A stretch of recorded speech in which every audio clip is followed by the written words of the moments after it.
Hello, everybody. This is Connor back with more Islanders New Shores. We are continuing the Manufactory challenge. This is Island 4, and I have almost 40,000 points. And I've brought in one sealed boon and one duplicate. And I think the correct play is to immediately open the sealed boon. This is my last island on which I will score after island points. And so even though I will probably get a higher on island score from island 5, I won't be getting the bonus points, which is where the bulk of your score actually comes from. Add verdure is an excellent starting boon. And in fact, I think I'll add a little more verdure. So I have 5 verdure. I could duplicate a 6th, which is an unhinged play I would not recommend. So let's talk about scoring on this island without city buildings. I haven't actually looked at this island very much, so you get to explore it with me in real time. There are fish spots over here, a few clustered around here as well. This little group back here is more promising than that single.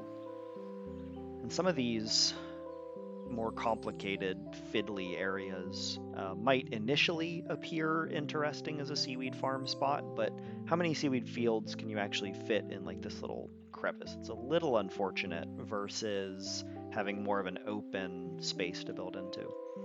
There's also the matter of these sacred rocks. I will need to break all of them. I think the 40-point boost they give is, in order to make it relevant, you have to achieve it pretty early, frankly. I think the Sacred Rock Islands are fun, they're interesting, they're just not quite as powerful. I think I would rather have a statue in many circumstances, but I will play with what I am given, right? So I think my greenery and verdures could be over here. I have like this whole area without a lot of flower issues. Over here, I really only have the central two, and those could be killed actually. I could place like some of my initial fields over those or something.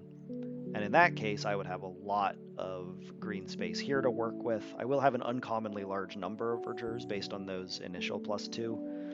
But at some point, you kind of outgrow your like park and lumberjack and blossom detection ranges. So there is a certain point where like having all this open space is not much more valuable than having like this much space or this much space or this much space.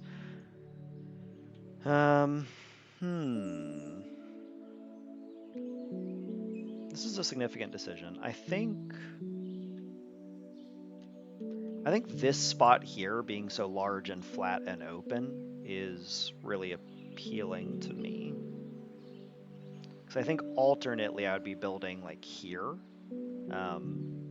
using my verdures there, I mean. Because this area just seems small enough that like once I, place a couple verdures here and here and here, it's like I'm going to have already filled this platform. I'm going to be placing verdures that are kind of crowded out by the other trees and only maybe getting 3 or 4 trees placed. The downside of this area, of course, is that there's no sacred stone, so I get fewer points initially. Maybe that argument does support just building here. Verdures care less about the kind of vertical cliffside than some other buildings. Like you can still, depending on the shape of your buildings, like here I have, a big gap in the middle and then one tree up in the top corner. Right now it's in the top middle. But if I make sure that I spread that clump across the vertical gap, then this sort of placement works pretty well. It's close. I think these are both defensible spots to build in. Maybe I will have some buildings that care about having a big flat patch of ground. I'm not gonna fill this whole island, right? So I'm not gonna like run out of space. Hmm. I guess it's so strange, like not thinking about city. Like I'm trying to mentally conceive of other buildings and like how I'm gonna position them. Hmm. I could also maybe do something like crowd my verdures into this space and then do my parks do my fields over here, and then like my hermitage in the middle, and my monument over here with the parks. My masons will prefer to be over here. There's more variable placeable stone over there. This is challenging. I think I'm going to play over here. I think I'm going to verdure up this area. I'm not certain that's correct, but I have thought about it for as long as I care to in this moment. Okay. Now we got to start thinking about excluding flowers. How do we find placements that give me every tree and flowers in the least impactful locations possible? And I think short of trying to cancel flowers, that 20 there looks pretty good to me. Because you can do things like this, where one of my flowers is inside the structure. It will result in lower scores, but that might be worthwhile to have more open space for placements. I think I don't hate... I guess there should be a 21 if I'm getting that extra flower down on the cliff.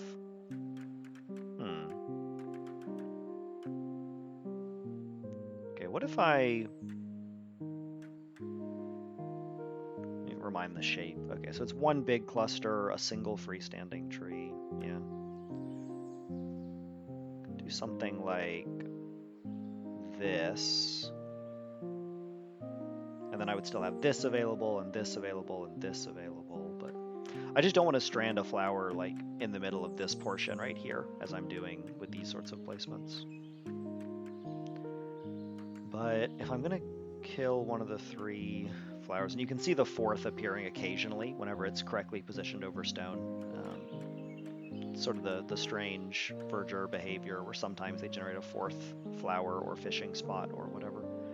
A placement like this is a pretty good score and doesn't create any problems with flowers. It does place the trees awful far away, but maybe over here is going to end up being fields anyway. And 17 feels like a sufficient score to me.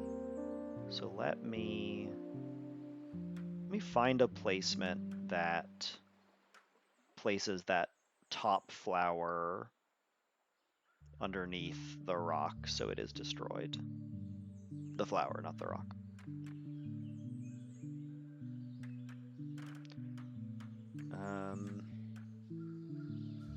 Something like an 18 over here is kind of tempting. I just don't want to impede my future verdure placements that much.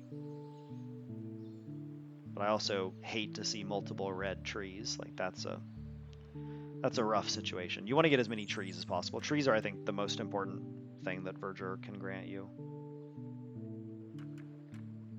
I mean, I guess some of these 17, 18-esque scores that are creating flowers might ultimately be okay. What if I... Sorry, I'm just visualizing the shape again. I think this is the flower I probably want to delete. So I can do like that.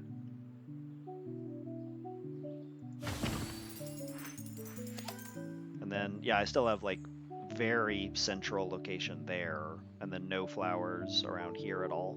Just this one and these. Well, lumber is going to be high scoring. I'm going to have a lot of verdure. I think it'll be better than brewing. Would have loved to get a couple more verdure out of that drop. But honestly, just getting 3 lumberjacks is probably pretty good. Even if they are haters.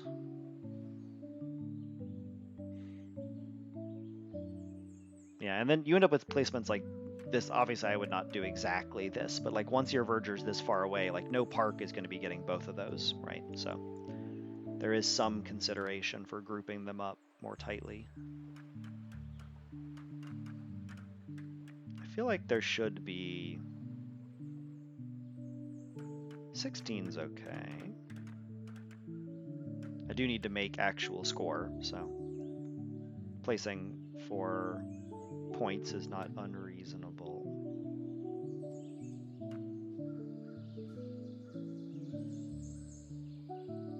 I'd love to get that final... Oh, it's going to be so close. I think it is possible. Let me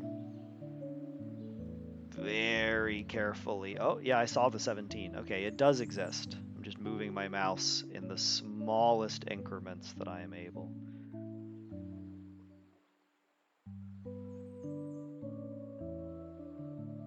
Because there is a 17 here, and I'm going to find it.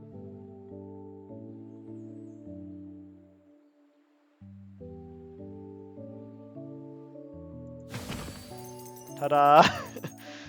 There we go. And these two are close enough together that it doesn't block off. Like, you know, obviously this is no longer good, but I can still go up here. This shape is mostly a big L. So what if I wrap that L around... maybe I can trail one leg down to this low ground. I do want to block any problematic flowers, though. That's not bad. I'm kind of creating like a horizontal slice of flowers across this buildable space. And at some point I can probably tank one to do a placement like this or something, but I'm not quite there yet. I don't need to be quite there yet.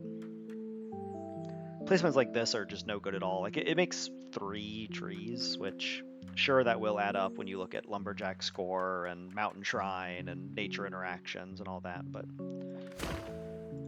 ultimately I think this flower was too far forward for me, so we're gonna go back to the drawing board with that one.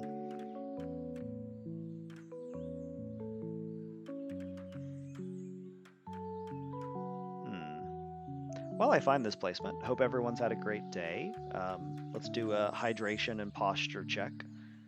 So if you've been hunched forward at your screen like I am, trying to figure out the optimal flower and tree placements here, you can stretch your neck a little bit. I hate these flowers. I think that's a really impactful flower distribution. This feels better. Ooh. I mean, that's pretty good. And there's even a 16 where I can just barely get this one up onto the ledge, I think. Yeah, that feels really good. And then I can still place here, which is a lot closer in than where I was looking previously. Now this shape is really top-heavy. There's a big cluster of trees right there. Seems like a good candidate to start overlapping flowers on, because the distribution of these trees fits well in this remaining spot here. I could also just significantly tank flowers and use this to get a bunch more trees up in a tight little area. It's tempting. Hyper-compressed trees pay off long term, but I mean, seeing all this red here does not inspire me. If I'm only placing like 3 or 4 trees, that's less than I would hope.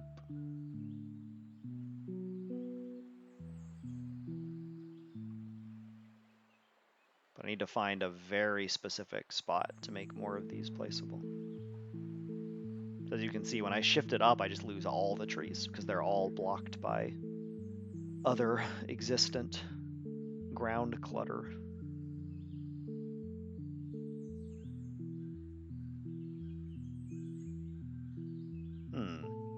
Four high ground trees? Is that worth it to me? I don't like this flower either.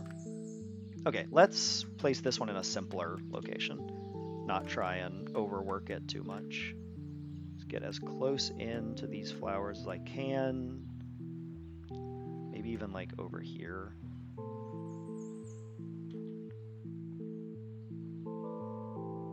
Eleven's probably fine, but 12 is better. Trying to get that low ground cliff tree in on the action.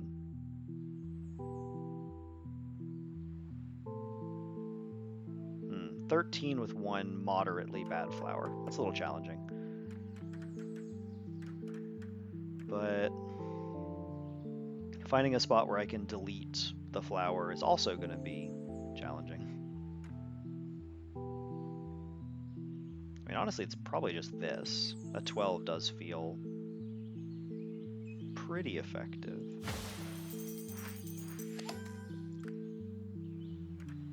Yeah. It's nice to hover in other buildings. I've been looking at this detection bubble for so long that it's good to like kind of remind myself of the size of the island, what level of zoom I'm at, factors like that. I feel like Seaweed Farm is a little stronger here. I feel like getting the farms in my draw pool earlier is more important than getting more breweries in the pool. But breweries will contribute to my tavern, but the farms will contribute to my lighthouse, which feels like it'll be relevant sooner. Hmm. Yeah, that's like probably the worst possible distribution of buildings I could have gotten. Like if any of these five were a farm, a sawmill, a lumberjack, or a verdure, that would have been better. So that's not ideal. But it is what it is. And I might want to go ahead and place it, because I'll need to start placing some of this stuff. So my docks and fishers might end up over here, or they might end up over here. I think either way, these are too far out, and this one is a little split. So it's probably going to be either these three fish or these three fish. And I want the seaweed to be close enough that my lighthouse can get them both. Like a lighthouse out here probably isn't reaching those. So I'd have to go lighthouse out here, and then I'm going to tag a bunch of land. Versus over here, like this isn't quite far enough out. Up here is fine, but like probably not ideal. A lighthouse out here would be good. So maybe I can...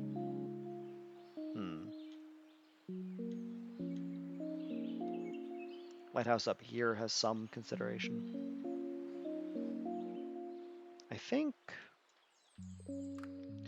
So this spot has some opportunity for multi-tags. I don't quite see an option for like a trio or a quad though. This spot looks like it's closer just in terms of range. I would have to take 1 -2, but then I could probably build over that. Or maybe I take 2 or 3 -2s. Not a huge amount.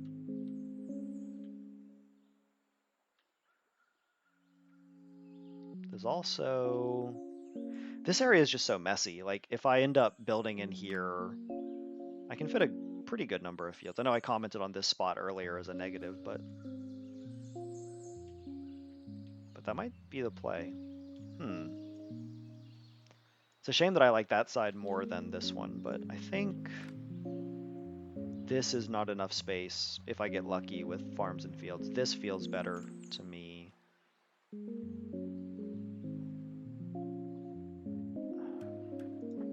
This fish is kind of inconvenient, but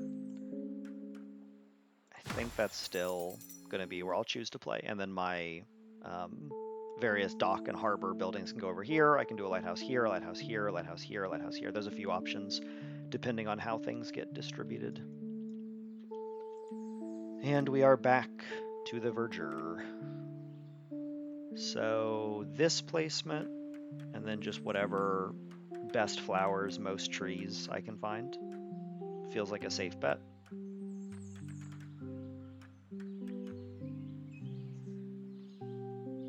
Alternately, I can tank 1 -5 to cluster these up a bit closer.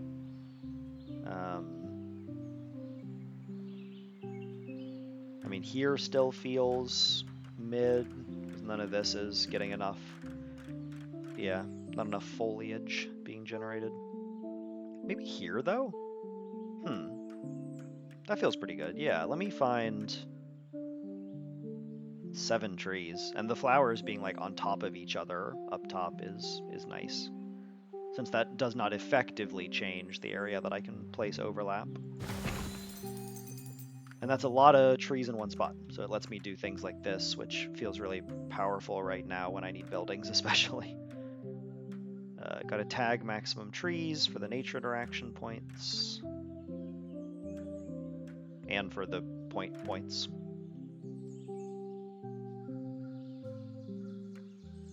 So yeah, that and then this, I think, are my first 2. And I'll start with this one because A, it's one more point, and B, I think my additional trees will be over here, not over here. So I'll start placing the lumberjack that is furthest this direction. There's a few different 49s.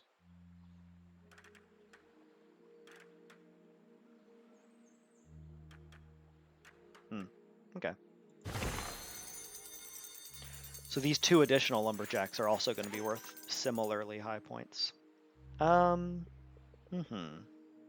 Mason feels weak without sand pits. I don't remember if green islands like this that don't have sand still give you brickyards. I think they do. But let's just start with brewing. Brewing is a pack that I'm pleased to see. Second seaweed farm is great. That was a lucky draw. Additional lumberjack is also good. So that kind of made up for my abysmal prior unlock. Okay, so I placed this intentionally to give myself a lot of space for single adjacency. When I think about trying to get multi-adjacency beyond that, I could do one kind of backwards in here. And that might even be detectable, I guess not. But it's going to be detectable by everything in here. Not a huge amount of reach. Obviously, just like over here feels pretty good. I could angle it in if I thought that was better. I think out is maybe a little better. Maybe even like that kind of out. And then I have all these doubles, like here would still be good. Right about here. Alternately, I do have a little bit of double potential back through here, maybe some triple back in here. I think I'm going to start on this side though, start expanding outward. And I want to get this one facing as forward as I can, like into this little, I don't even know what I would call this. I guess just sea or just the ocean here, this little inlet. Yeah, there's a fair amount of double placeable space through here. Then let's do fields all through here.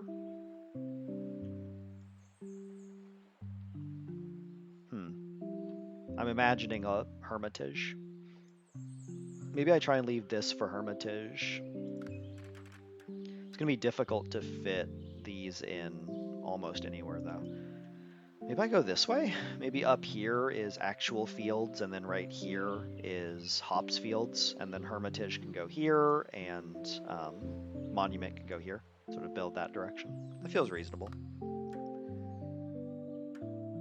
And it's always like a little strange to think about targeting the sacred stones, because on one hand it's like, yes, they are boosting your score and that's very relevant, but unlike a statue where it's kind of like a permanent boost, I am doing permanent damage to the scoring potential of this sacred stone. Like, yes, I want to get the plus 40 early, especially in this case it'll probably open up some more tree placement zone, but I think, I mean, I'm tempted to just kill these flowers. Huh. I wish I had a verdure to check, because there's a flower there and one right here. So I guess I could place along that arc. Killing the flowers does decrease the score of a bunch of buildings. I guess for right now we will spare them. And then at some point I can do this sort of thing. The plus 40 is quite tempting. I mean, I think I can achieve it. Yeah, I can achieve it with a building I wanted to place anyway, so that seems like the play. Not killing any trees. We can get a 44. That's a good score. I don't see any 45s, so. And the 40 additional points makes a huge amount of progress towards unlocking more buildings. Just have a duplicate, right? Yeah. Okay. Lighthouse higher scoring than Mason. That logic holds. Third seaweed farm is excellent. Very happy to see that. I still, like, Mason's fine, but I think taking farming really early lets you get more fields, and they increase in value as you get more. So I think you either have to really delay farming or take it early. So we'll stick to the course. But first, it is seaweeding time. Now I could simply place here and try and get as close as possible to unlock maximum double pointers. I could place out here, which gives me, I don't know, seems way worse. And then there's placements like this that maybe maximize triple pointers, but does perhaps reduce my number of doubles.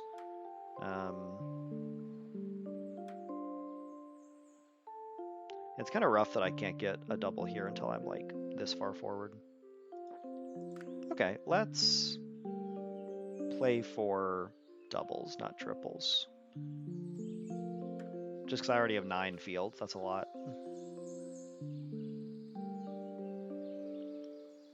And I guess I can also think a little bit about which of these lighthouse spots I'm starting with. Probably this one first. I mean, this little swoop is cut off, but that's actually not like a huge amount of the raise, and that amount is not going to change as I continue placing stuff. Cool. I'd love to be able to ticket even like one more over, but I think that's, well, I guess it doesn't much matter. It only really matters if you can swing the bucket meaningfully into the space that you'll be building your fields in, I suppose. That feels pretty good though, because then I can get everything around here. Yeah, then the issue just becomes reaching this one. I think these placements are moderately good though. Now we're gonna start on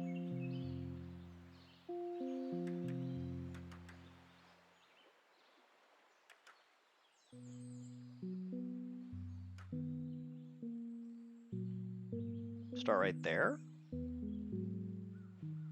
because I can keep moving this way a little bit more. Okay, come on.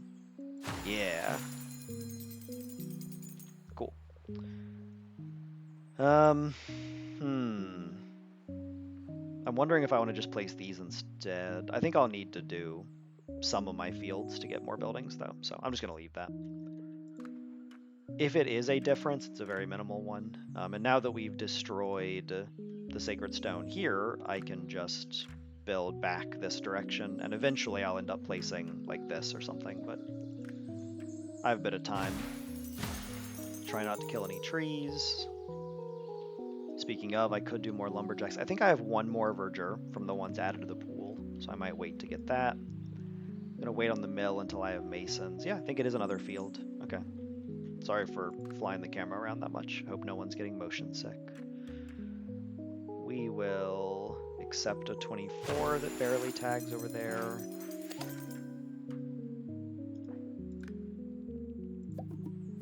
Yeah, there we go. As prophesied. So I'll spin here and see if there's something that makes a meaningful amount of material. Because now that I've cleared the sacred stones, there might be, but I mean, 3 trees seems worth less than 9 fingers at least. I will perhaps instead consider a placement out here. I just get so much more stuff out of it.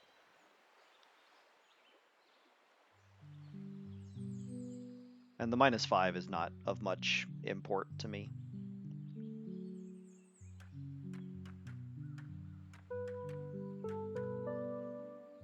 I like this tree distribution. They're all in this one central line, so it should be pretty easy to get them into detection.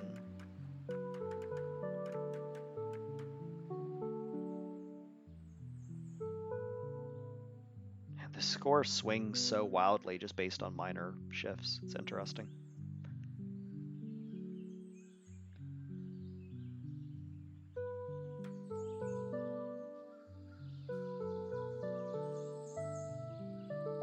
I don't want to... avoid too many of these trees. I don't want to miss them. I guess it's actually not a line. I thought these were much more linear than they are, but it's really more like a... Aha! It's like a one shape.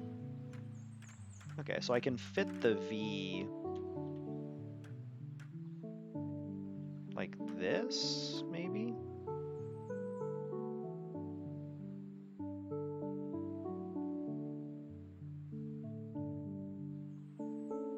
It's a lot of trees. Yeah. Cool, I'm glad that I examined that range. That helped me dial it in. Examine the shape, pardon. And 43 is a lot of points. Do I kill that tree? Probably don't have to. Not yet. I mean, I'm not sure there's really any meaningful difference between these two, you know?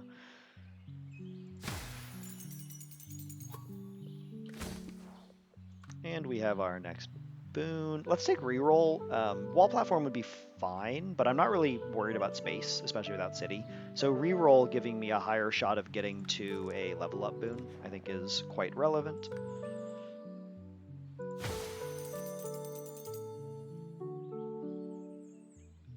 Essentially trading a wall platform for a lot more control over which boons I take.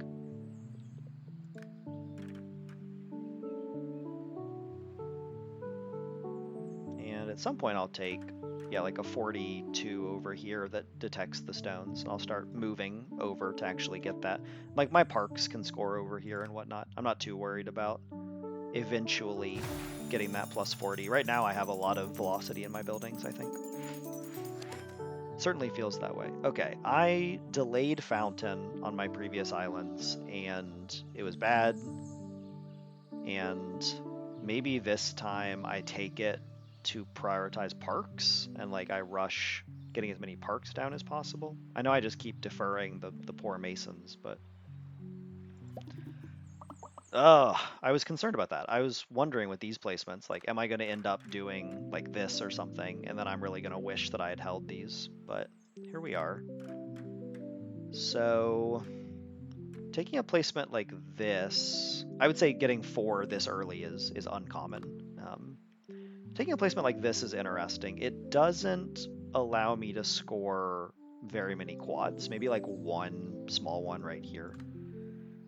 But it does create space like this as potential trio space. I think there's also some argument for going like here and then just having a ton of double space wrapped around here. There's some argument for just eating the negatives and then having a lot of double space around here. I guess if I were to place it...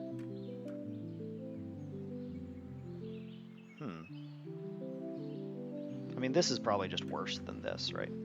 So if I were to place it here, I could probably get 1 quad. Maybe not, actually. I mean, this wouldn't necessarily tag it. So I'm just looking at building extra trios in that case, I guess. So this would get it. Maybe a small shape in here could as well. And there's like this one. It's a lot of trios. Versus like what I'm building over here and then bridging that whole gap. That doesn't seem great. So we will take it and run. And I do want to use this shape to then immediately check. Yeah, I thought I might have blocked it. Okay, so that's like heartbreaking because this is blocked by the shape, which makes sense. I am overlapping the water quite a bit, but this still isn't close enough to tag it. I almost need it to be like here, just without the minuses, like to get as far into this section as possible. But that may not be physically possible. I think I do want to leave this spot.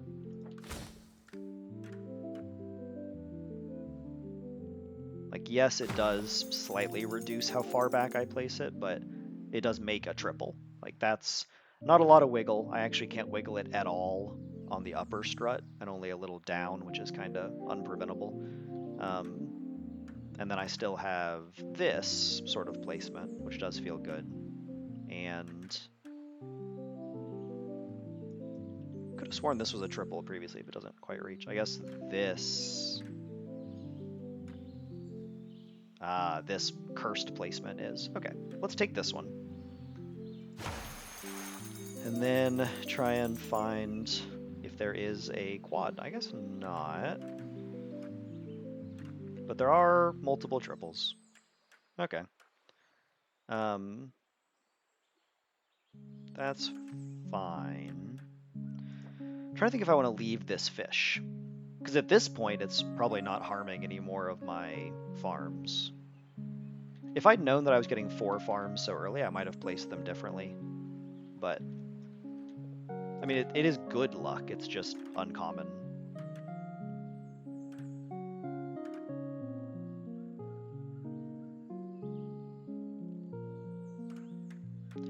I guess I'm most tempted to take some sort of strange off-grid placement up here that gets me just barely the triple.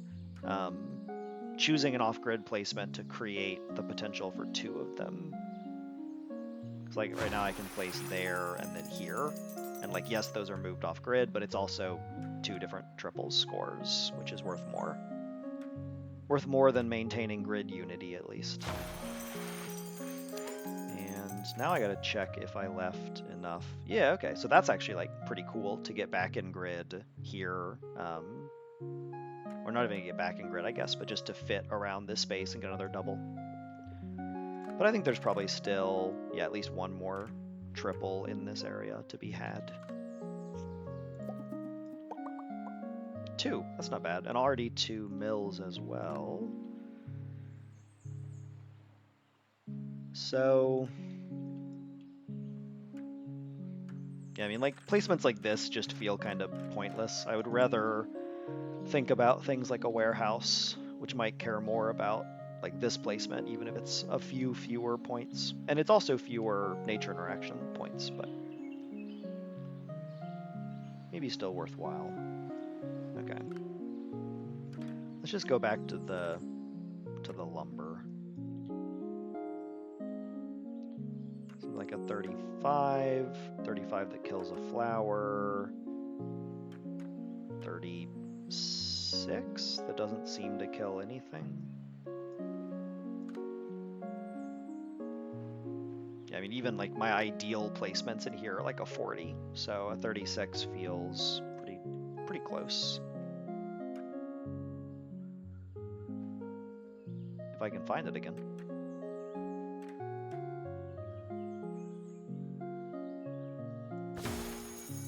Just getting as many trees as possible detected makes a big difference. And a 31 is okay. I'm not willing to kill a tree for it, but I might kill a flower if I can't find another one. I'm pretty sure I can just take something like this, yeah. Because even if I was willing to kill some trees for like, what, a 33, better to leave them. And we're creating quite good sawmills, of which I have 5.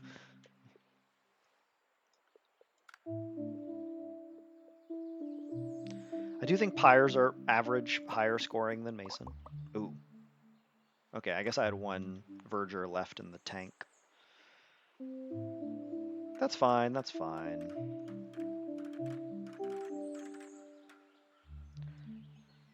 If I happen to get a blossom on this island, which does not seem likely based on how recently I got one, that's going to be pretty impactful.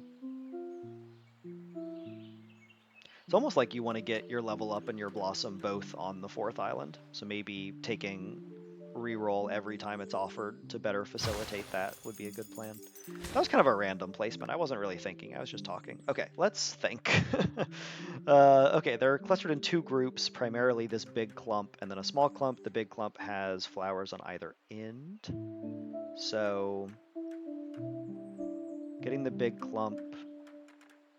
I mean, I do want to create both sets of trees. I don't want to neglect one of them. And I might be willing to take some negatives to make that happen. At least 1.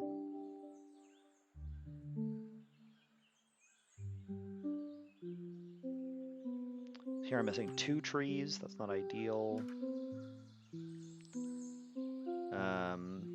It's only missing one. Then I have to come significantly further out to miss 0. Alternately, if I play over here, not making a ton of trees, that is. Could just place them out here, I guess. What's that shape I got? Like this? Something like this? Not tagging the stone, which is a minor deal, because I would like to get these 40 points sooner rather than later. They will be more impactful sooner.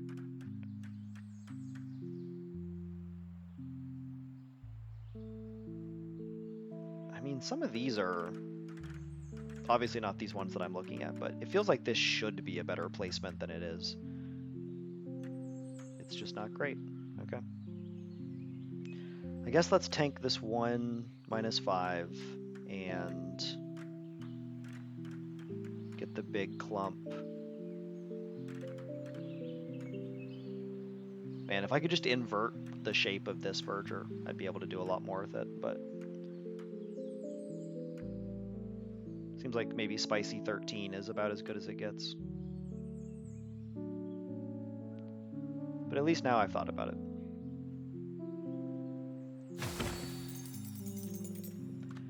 And now when I place over here, we are looking at 36 point still.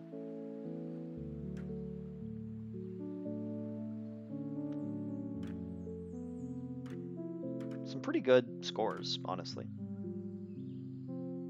Ooh, that 35 feels really nice.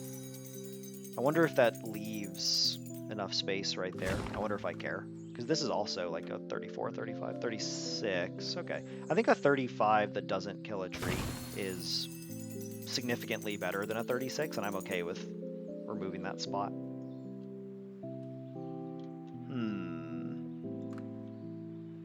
I mean, am I waiting for a blossom? Feels kind of foolhardy.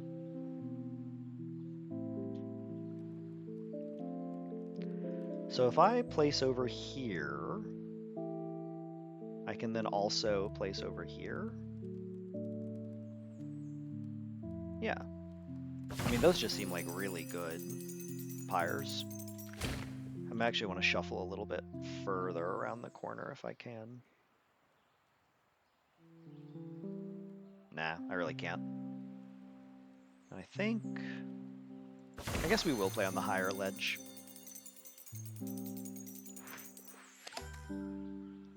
Yeah, still I think Mason is not the play. Now I can get like, yeah, 57 right here. Feels pretty darn good. Also getting some incremental points on a few of these sacred rocks. Huh. I mean, I've already played all my lumberjacks. The parks will certainly care about them. And neighborly is fine. I don't need it for my seaweed farms. I've already placed them. I think I'm going to choose verdure rather than re-rolling. Like, this seems better than average, and kind of like verdure maxing this island is a strategy. We will see if it pays off, but it at least is a strategy. Okay. Again, 2 clumps of trees, 1 little outlier. And I think I would like them to be positioned up on the rock like so, more or less.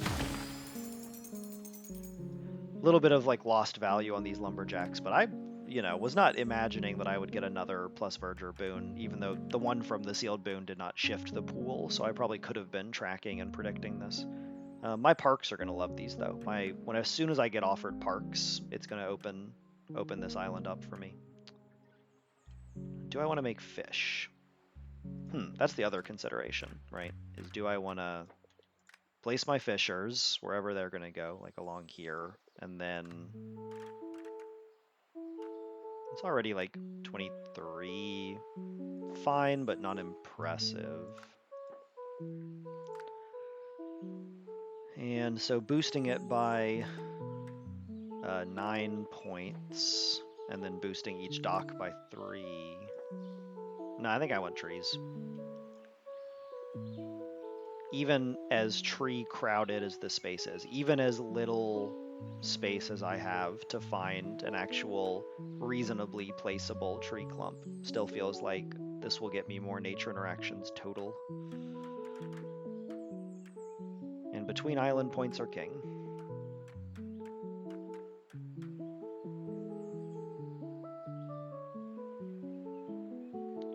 Just find a 10. Come on.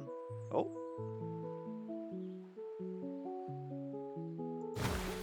Great. Love to see it. Now I can place this pyre. And I guess I can be thoughtful about creating another pyre placement over here. It's actually kind of a shame that those don't touch, but they're not even that close. So I guess I'm more looking like here. So then like right here would be ideal. I can go back to like a 51, but I take a bunch of negatives. Just getting the field negatives is a little unfortunate. Not a huge deal, but if I want to place like in here for the 15, or here, and then I can be here. Yeah, that seems fine. Right about where I put it previously, but just confirming that there is a good third pyre here to triangulate, and then maybe a fourth right here to triangulate. We'll see.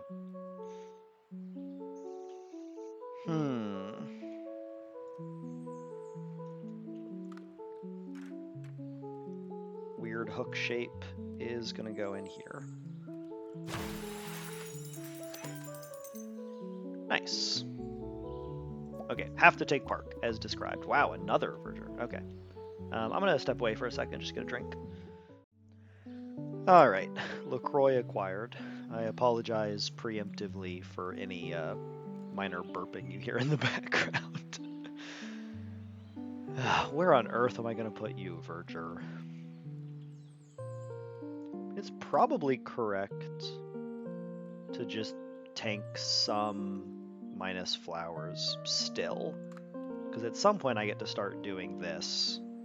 And even if I like stick to this outside sweep to avoid my clustered up lumber, which like surely I've gotten all or most of the lumberjacks that I'm going to for a little while. And I can go kind of far this way. Okay. Maybe I can do something clever with placing on this cliffside and then getting the buildings on the mid or low ground, or getting the trees, I should say, on the mid or low ground.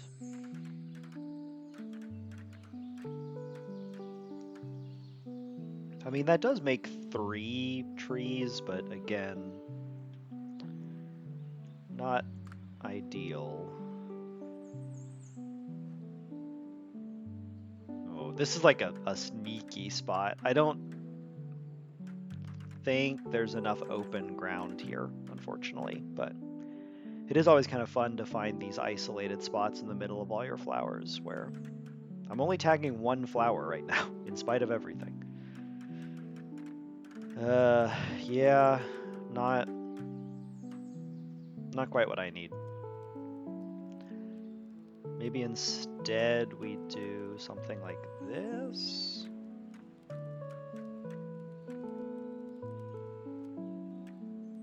Okay, I'm starting to see numbers of trees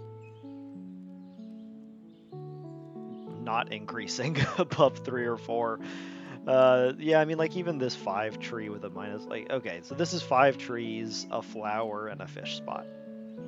And that's fine. It's also not where my parks are going, so those trees would get way fewer nature interactions. Can I just, what shape is this one? Okay. Can I just get them all up on this ledge and not worry about it beyond that? Doesn't seem to be the case. This little area back here, there's like the areas that I have remaining to actually place trees in are so minimal. This area is flowered up. I was thinking about placing a park there to just kill those 2 and then placing, but there's so many flowers right around there. I think this is the one flower to tank. This feels like the largest exposed green area. And in that case, there are various 10s. I feel like there's almost an 11, but maybe not quite, because the trees bump into each other or bump into the stone. But this is still making 7 relevant trees. And it's not even like a bad score, because it is getting the sacred rocks as well. So then do I just do like this? I mean, plus 40 is plus 40. Am I concerned about maybe using a wall platform here to place my Hermitage far enough back that doesn't tag these? Do I expect my Hermitage to be here and just tank the negatives? What is the play? Always the question, right? Do I just do seaweed?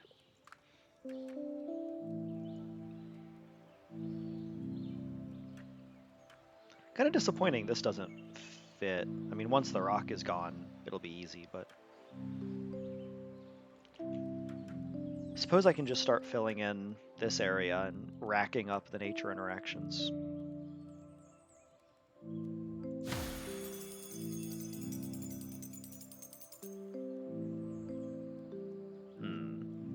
How fully do I think I need to utilize this space? How many parks am I actually going to be getting? Because if I need to use like every available inch of space, I probably should think about that going into it. I kind of think I'm not going to have to. I think I'll use a fair amount of it, but probably not 100%. And yeah, find a placement in here, which if I'm going to do this one first, I don't need to place the other one because of the plus 40. It's a lot of trees. Having the 4 verdure from boons has made a big difference. Okay, now I think I take Mason. Immediately rewarded with some parks as well. Now the question is, do I actually want to prioritize Mason on mill scoring? I can also use plateaus to boost the wheat fields. That's kind of interesting. Like if I put a plateau here and then just built on it, I am trading some buildable space, but again, this is not really an island where I think I'm going to run out of space. That's not what's going to get me. So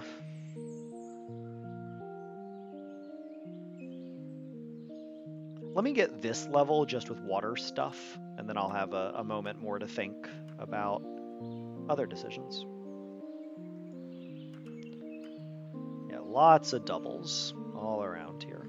Shame that that one doesn't quite reach through, but not a surprise. Just a shame.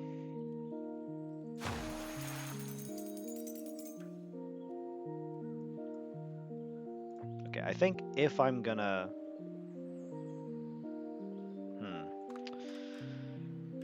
I know I'm waffling, but it's like, do I do a placement like this, which does break grid, but does leave the fish and will be worth 1 extra point on... Well, I guess it won't. It might be tagged by that. And then I can do another over here for 12. Okay. Yeah, I think this is worth breaking grid for. If this tagged, it would really be ideal, but... Oh, okay, just wiggle it enough times, it'll work. And now, killing the fish to get 1 extra point is bad. So if I'm only going to place 1 of these, I should not do it. If I'm going to place 2, it's equal on score, but it is less in nature interactions. So I suppose this is the actual fisher that I want to place. And then I can do another out here in a spot that I hope is likely to get warehouse detected. And then do I just take the nature interactions? Do I take the nature interactions over here? Do I want to cluster these up? I think I do want to cluster them around like the lighthouse and everything. And my good lighthouse might have shifted. I still only have one of them, so I guess if I'm now looking more like here for the lighthouse. Ugh, -2 is rough though. I guess +6 and 1 nature interaction is something.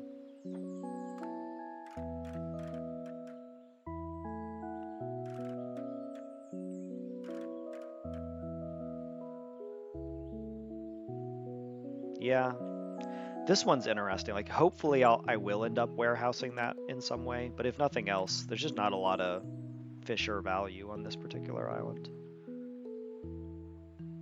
So if I'm going to be placing this one, now I should place my seaweed fields around the back here, as much as I'm going to at least.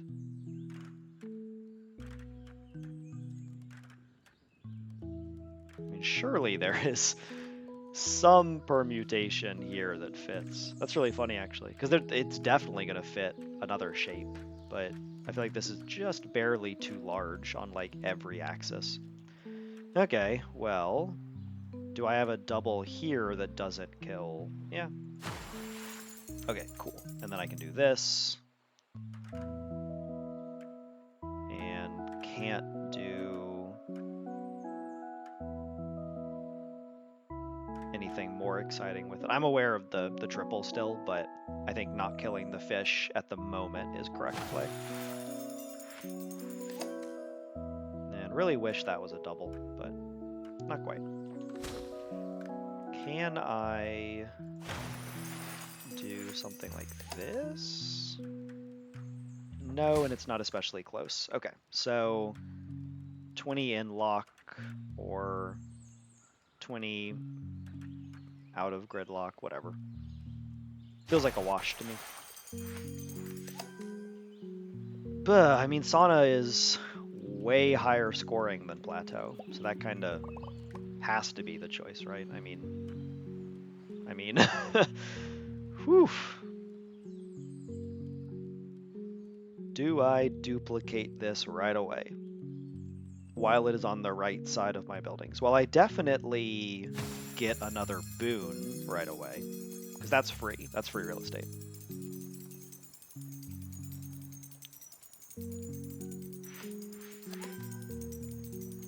But I'm not going to take that building, obviously. Oh, okay. So do I want three saunas?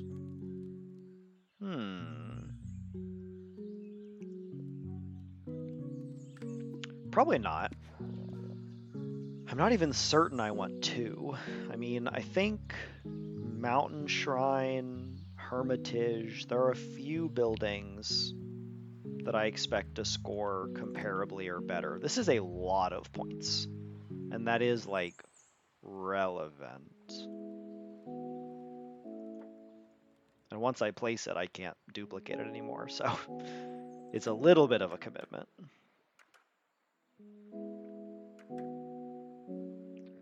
So let us just defer the decision, at least momentarily.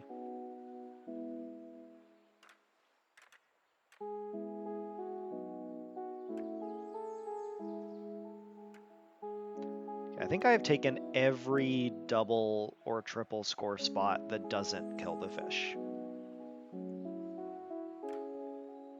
So I think now it's time to place this. 8 points. So I got 2 additional points out of all of that faffing about with the fields. And then maybe the next one does the same trick but in the opposite direction. It's not bad. I mean, 9 or 10 points. There's probably a 10, yeah. Got a little bit of hit on that too. And then we place a triple. And then there's gonna be hopefully a couple more doubles.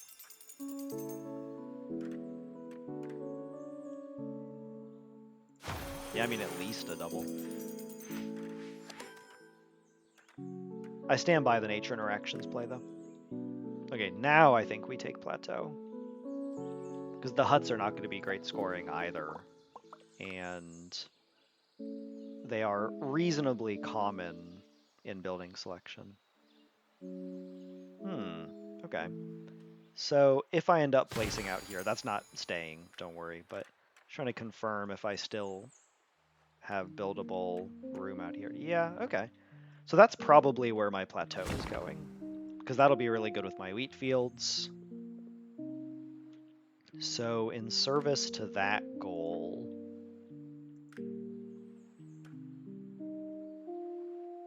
this is as far over as the masons can go.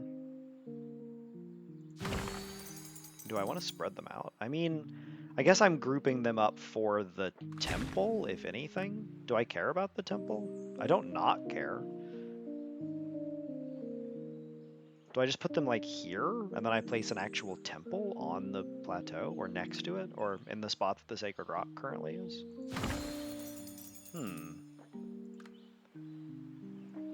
Let's play as though that is the plan. I'm not certain I'm actually going to do it, but it's only a difference of a few points if I end up regretting this decision. I don't think I have to place that yet, though. I probably did not need to place those yet either, but not a huge deal to me. Okay, then we can do a 33. Various 33-esque scores, yeah. And that's with just one nature interaction, which is fine. I guess I should have placed this before the additional seaweed fields. That's a mistake. Not a massive one, but a mistake.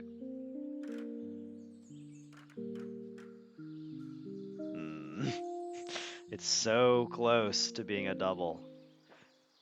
Like, that has to be... Yeah.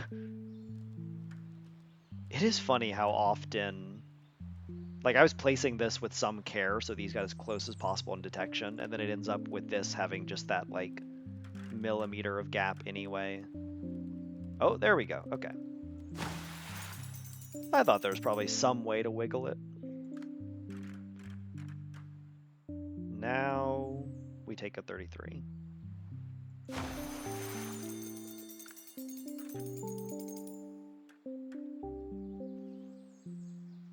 Oh, and this is the small size, so I should be even more intentional about where I place this. Maybe here. And then the long size can fit over here, no problem. Now, seaweed fields dislike the dock, but I don't know if I'll be building more seaweed this direction.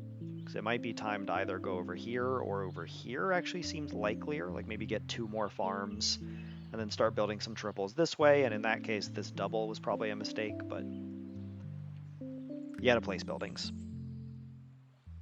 You gotta spin buildings to make buildings, you know? It's like they say in the business.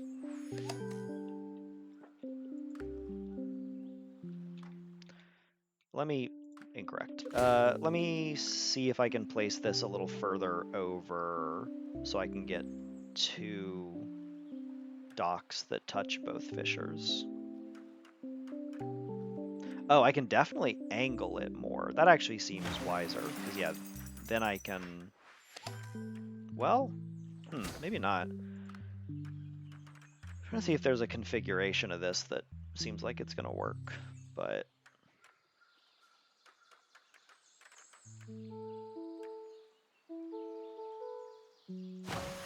Like that, and then...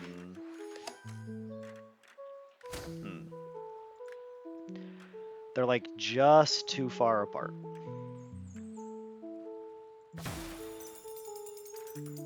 So maybe if I had the small size, I could put it right there. Interesting. We'll see if it comes to that.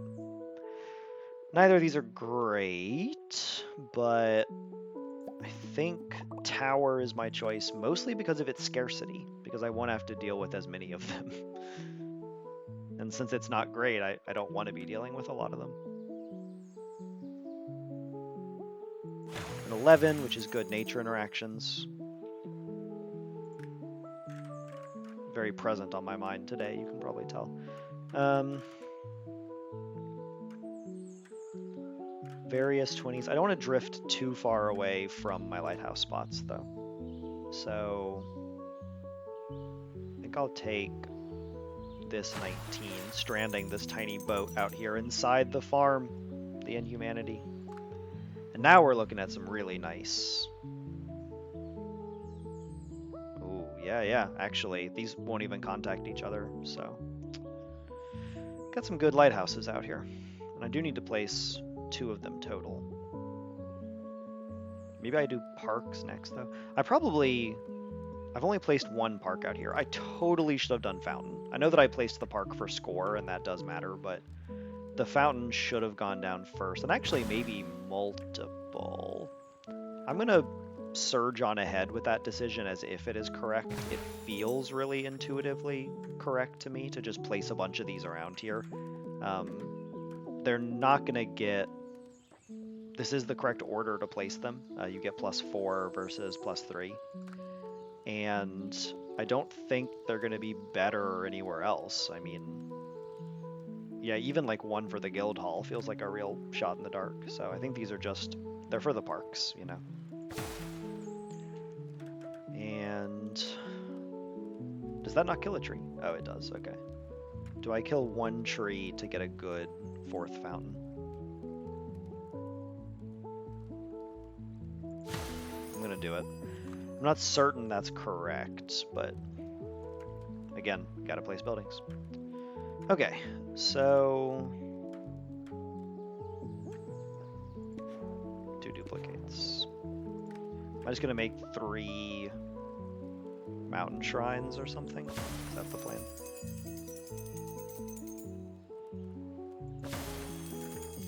I was waiting for a line park. I think there was a spot I had in mind. Yeah, I saw this little line earlier. I think the -12 is more than I care to pay at the moment, but maybe on this cliff? Or like, maybe even just right up against the cliff, yeah. Don't want to take out that flower or the tree up above it. Looks like the 32 isn't killing anything though. And it's 32 points. Yeah, obvious choice. Double warehouse is good. So yeah, nothing over here as I thought. And I probably will end up like water platforming one of these. I don't know, even these scores are not impressing me, but they're not terrible. You know, ironically, for being called Manufactory, the nature ends up being really important when you don't have a city. I mean, nature's always really important. A good change from the first game, honestly.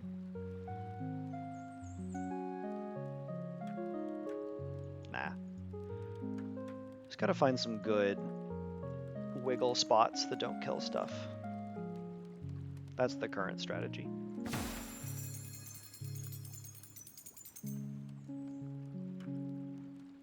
Oh, that's gonna be a delightful 26 to place once I feel good about killing a tree and a flower. A point which I am nearing quicker than I expected. Just because I only have so many non-lethal spots to play in.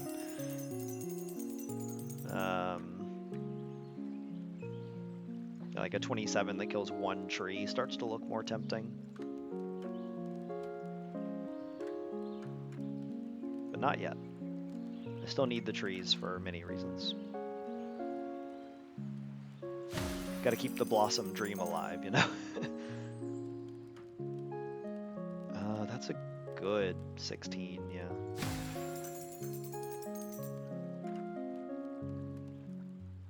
Yeah, kills a flower and it's lower scoring.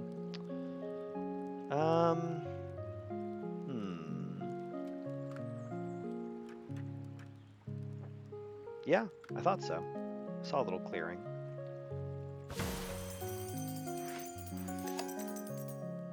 Yeah, this tree cover is going to be quite high scoring. It's turning out well. Okay, another lumberjack. Good. So placing it out here is more points and it's more nature interactions. It's also going to hurt many parks. Versus playing it over here, obviously I'm losing a tremendous amount of points just to the other lumberjacks. But I am tagging just about as many or more trees. And so the nature interaction point is better.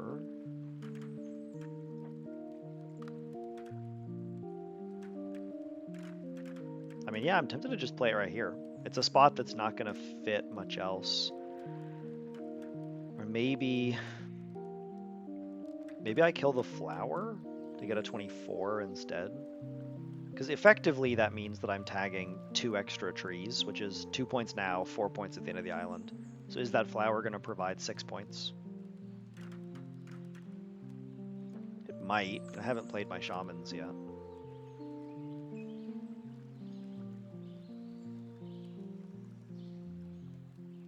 Still holding out for that blossom. I think I will not kill it. Especially if I can... I don't know how confident I am that this allows me to still place that 25, but... or 26. But yeah, I think I'm just going to place a 22 here non-destructively.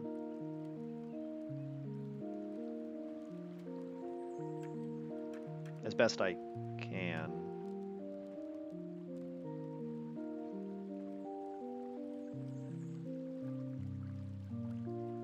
Sometimes I kind of step outside myself while I'm playing and notice exactly what I'm doing. Like in this case where I'm just slightly wiggling a lumberjack back and forth to kill 2 different flowers silently to myself. And I wonder what it is that everyone sees in these videos. But I think there's something quite relaxing about the thoughtful process of playing through an island. I can see the appeal for sure.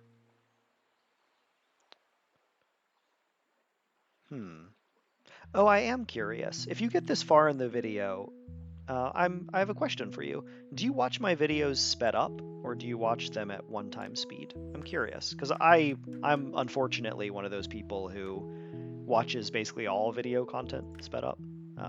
Not TV or anything, but if I'm on YouTube, I'm probably accelerating it, and I accelerate my audiobooks and whatnot. And I'm curious if people are here for the discussion at any speed, or if people kind of want the slower paced vibes. I don't know how it will impact my recording, but I have an idle curiosity.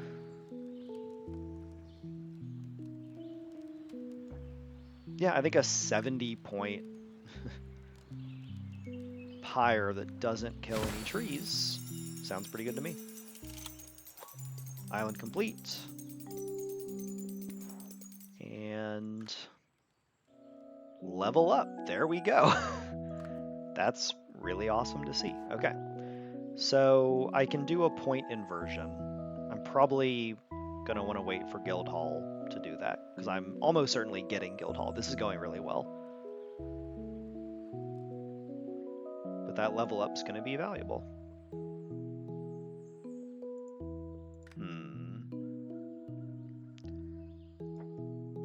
Could... Lots of things to consider. I think the issue with sawmills is they're going to kill trees. Now, they're going to kill trees over here, where maybe I don't care as much about the trees, but still. Like, this kills this one tree, or maybe that's 2? I think it's just 1. Trying to see in here. Yeah, I can probably do this just killing 1.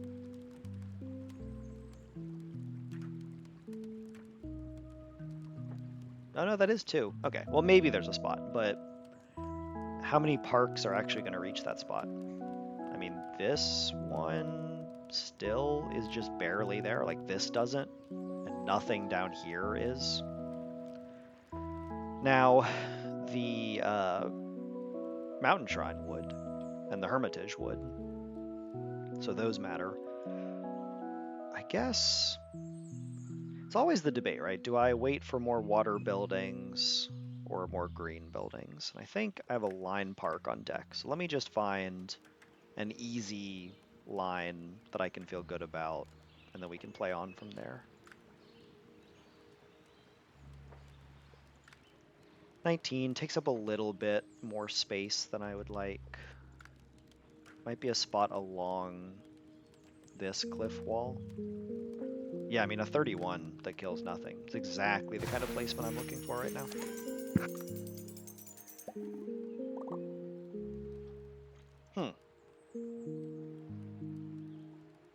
Okay. So I'm at draw 5. Immediately rewarded for not spending the lighthouse. I think it would be a mistake to spend a lighthouse for 1 point anyway, but since I was only 1 point short of more buildings.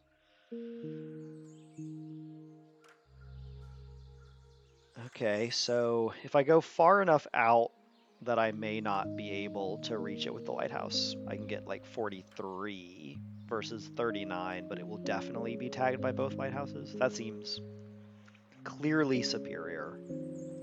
And I don't think I'm holding anything else it cares about. Just the warehouse.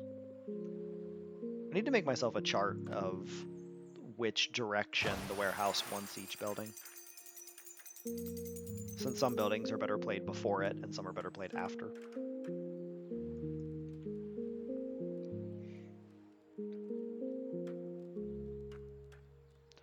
Do you remember my discourse about if I would be able to tag both of these with a small shape? It appears I am, but then I lose out on the third.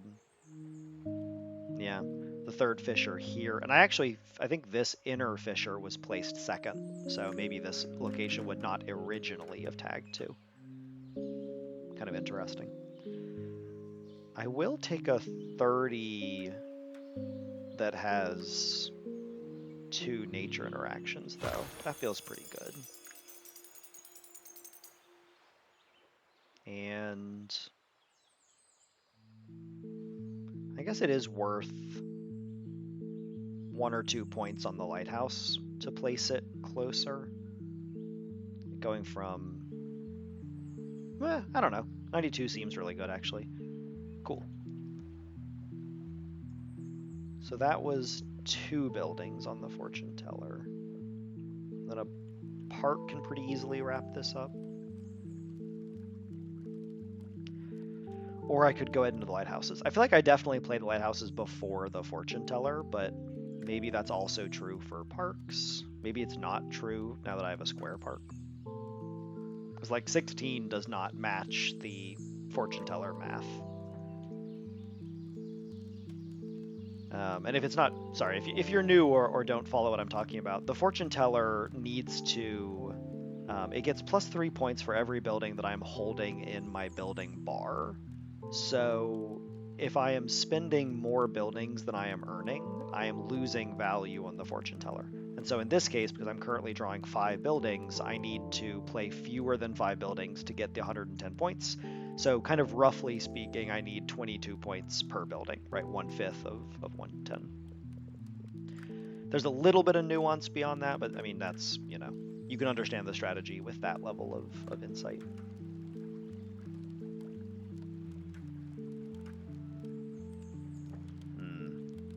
If it was a line park, this would be really easy, but the square, where can I place a non-destructive square?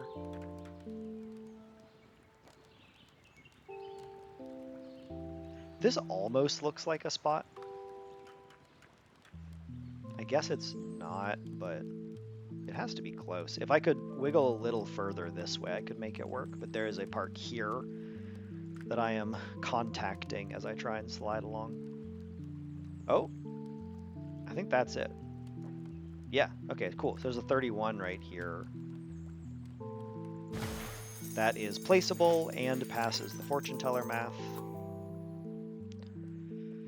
I mean, I have statues and I will have taverns over here, so the circus is good with those. The range of the hut is appealing, and it scores on a bunch of things, but I think mostly I'm going to take the circus because I actually want more copies of the buildings I'm currently holding. So I will take the least represented building. Like, you get more huts than circuses, so taking the circus gives me a higher chance of pulling these other buildings. I also unlocked a boon. Score multiplier seems really good. I'm probably about to start getting these like really high scoring Hermitage Mountain Shrine style buildings. I can also just score multiplier 141 point fortune teller, but that doesn't feel excellent. I mean, it's a little bit better than my sauna, but not a ton. I think score multiplier is the clear. I mean, obviously it's better than sustainable. I don't think that's anywhere close, but the question about score or reroll, I think because I already have the level up, especially I should take score.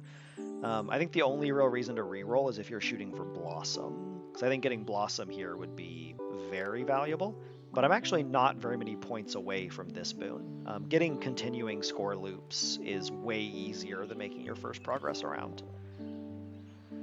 So, still drawing 5 buildings. Fortune teller math says let's play on, and I think I've waited long enough. I think now I'm going to pull the trigger on Lighthouse, starting with a 93. Jeez. It's a very good Lighthouse. And then I can even follow it up with an 80 something. Yeah.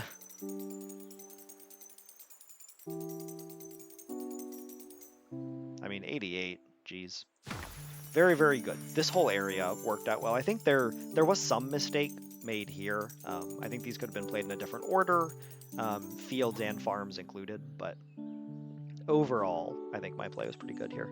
Oh my god, I don't even need to reroll for it. This is wild.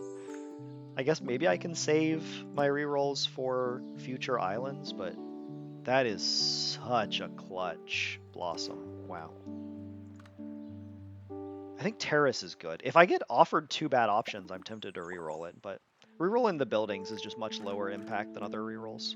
As you may have seen on my 2000 point temple video, where I rerolled early into both Plateau and Mason, and then got a below average number of Plateaus and an average number of Masons. Like, unlocking buildings early when you're going to be playing the whole island well past completion only has so much impact.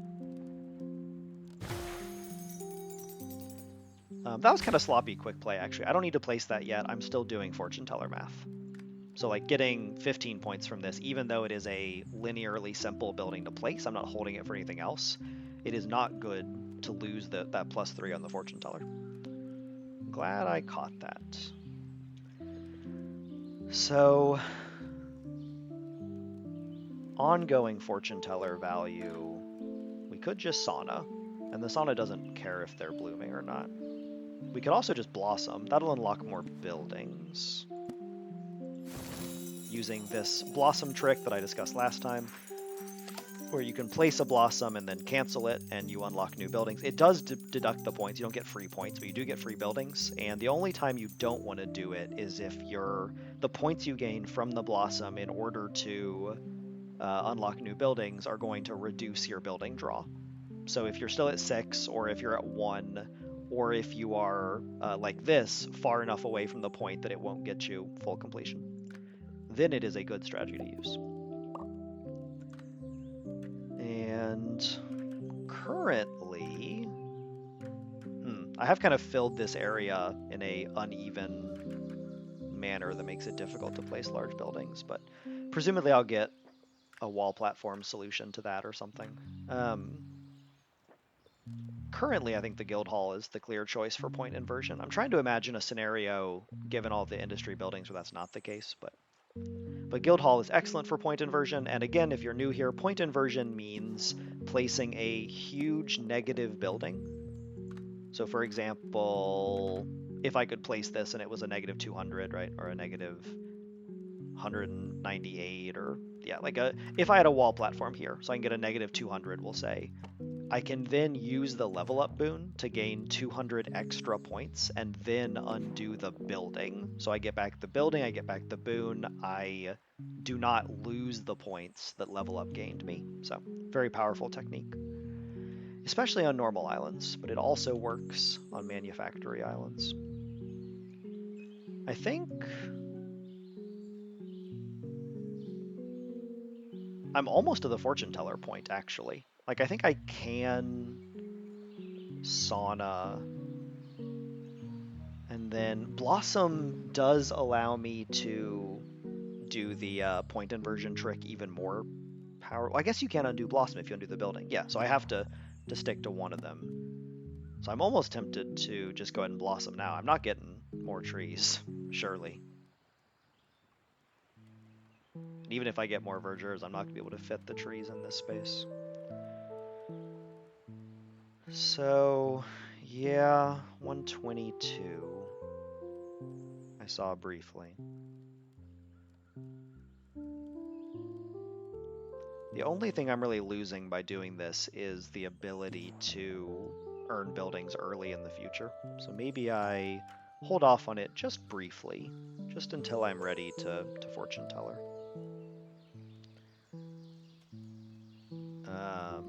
142 is the highest I've seen. And probably the highest there is. Cool.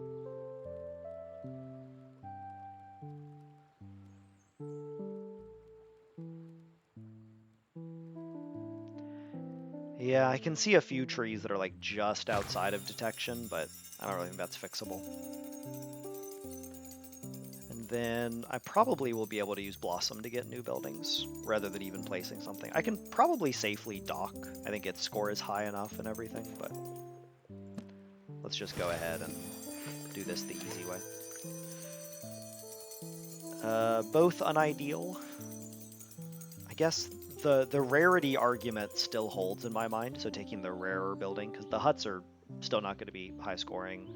They're probably not terrible played out here just for the fishers, but I'm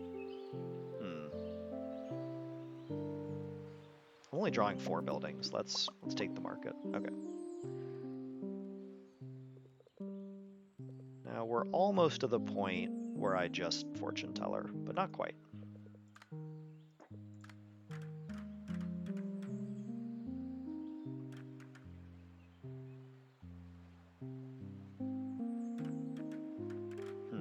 Hopefully another short one will fit in here. But, I mean, yeah.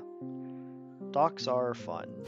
Docks and harbors in general are fun buildings to play with. I enjoy having a little more diversity and more intersection in the water buildings. Like having water buildings that dislike each other a little under the wrong circumstances is fun. You know, you don't want to create this sort of situation. So it makes you think critically about how they overlap for your lighthouse's sakes. 35 feels good. I mean, true optimal is like 41, so 35 is most of the way there. Unless I can find a spot that needs this small shape, I'll just take that, but a lot of these spots are not willing to let me place in them anyway. Okay. 36. Get a nature interaction. And it does kind of look like the Blossom trick is going to reduce my building draws, but I will see. I'll just cancel it when it gets pretty close, so I won't lose it. Okay, cool. Mountain Shrine, that's exactly what I was looking for. Now, this is without the Blossom already, and no score multiplier either, already 247. So I think pretty obviously I need to duplicate this. What is the optimal order for doing all these various things? So I want to play my Blossom before I place my Mountain Shrine.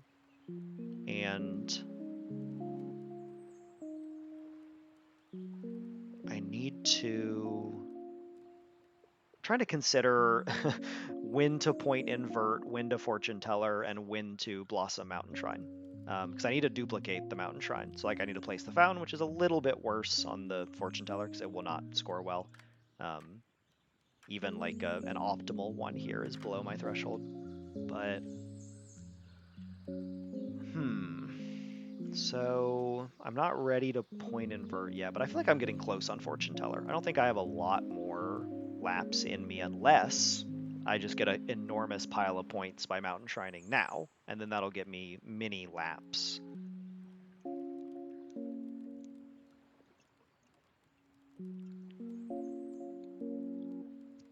That does seem good. I think I can fit 2 up here. And okay, so we go from 243. What if we get some extra height? Let's make sure we check everything before we... Wait, what? Why is that not placeable? Is it the height? Am I hitting like the height cap? Because I would totally expect this to be placeable. It's not overlapping with anything. I mean, this one is. That is strange. But these peaks appear to be the same height. Am I missing something? I don't think I've played anything up here.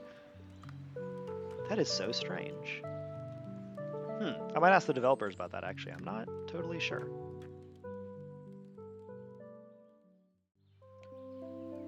Okay, I am back the next day.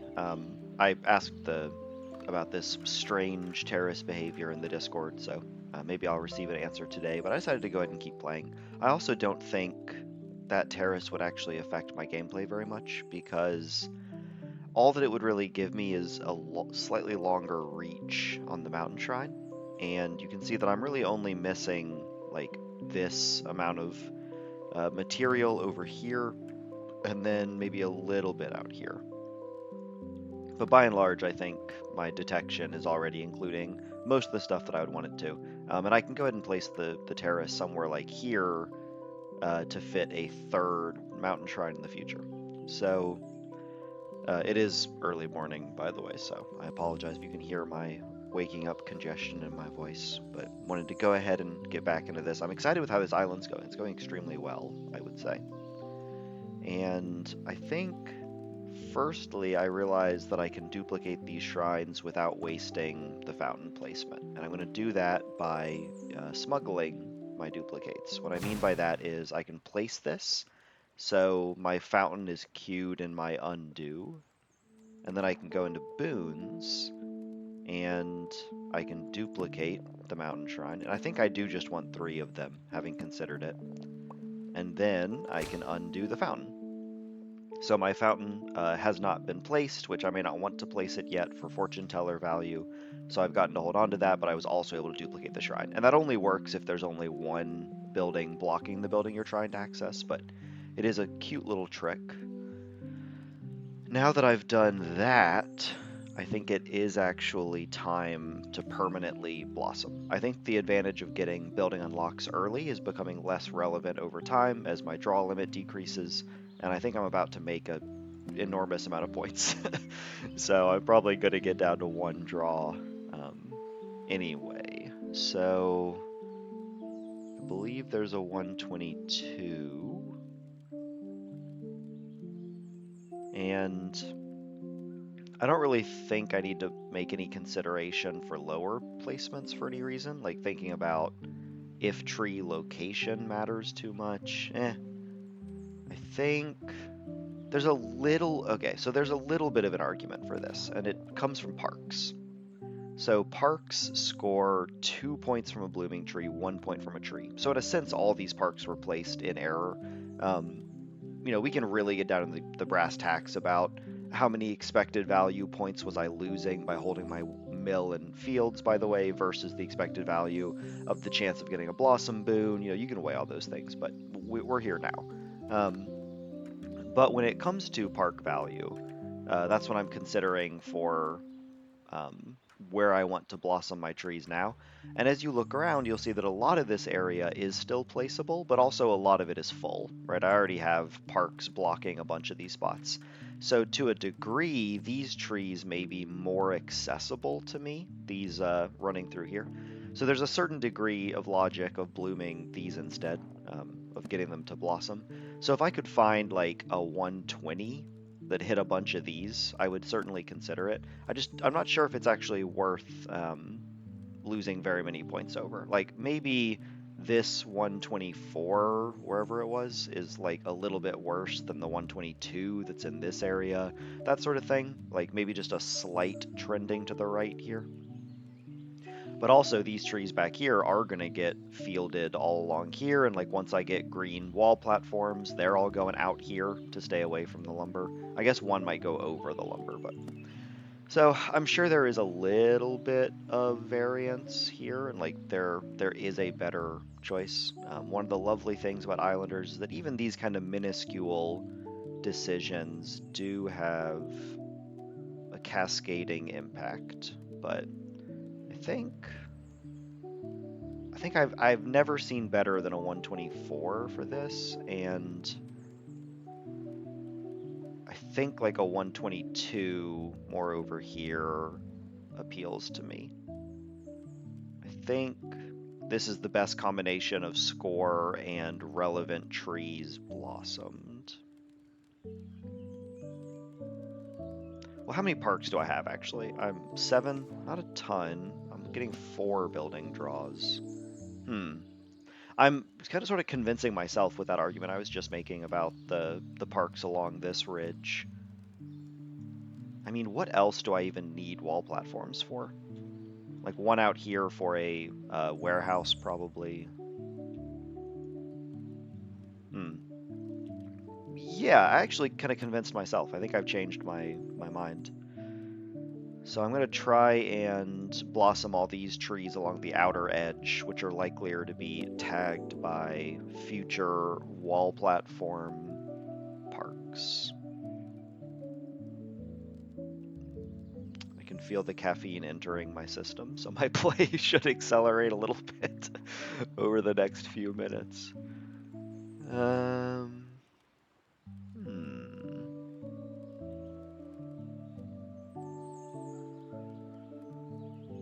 And at this point, we're playing for nature interactions, you know.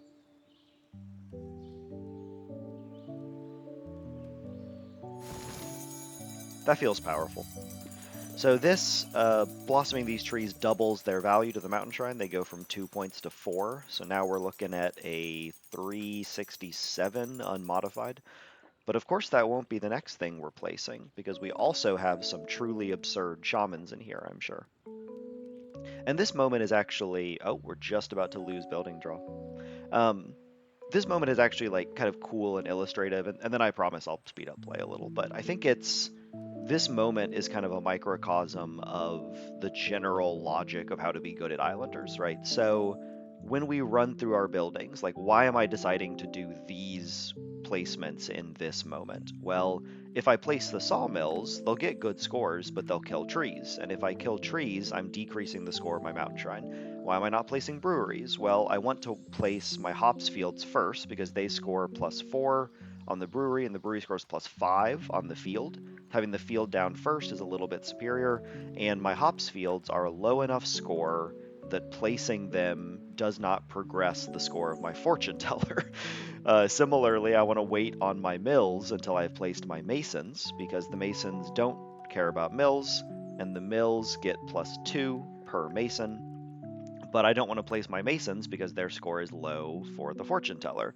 And I don't want to place my wheat fields until I place the mills, and I don't want to place my shamans until I blossom, don't want to place my plateaus until my masons, don't want to place towers until later for a bunch of reasons, warehouses, you know, sort of using this razor of logic to run through every building. Like what is, you know, the tavern is waiting on the brewery, is waiting on the hops field, is waiting on the fortune teller, and the fortune teller is waiting on the mountain shrine because they're going to score so many points, they're going to get several buildings. So, you know, you have this kind of sprawling dependency tree that builds up over time.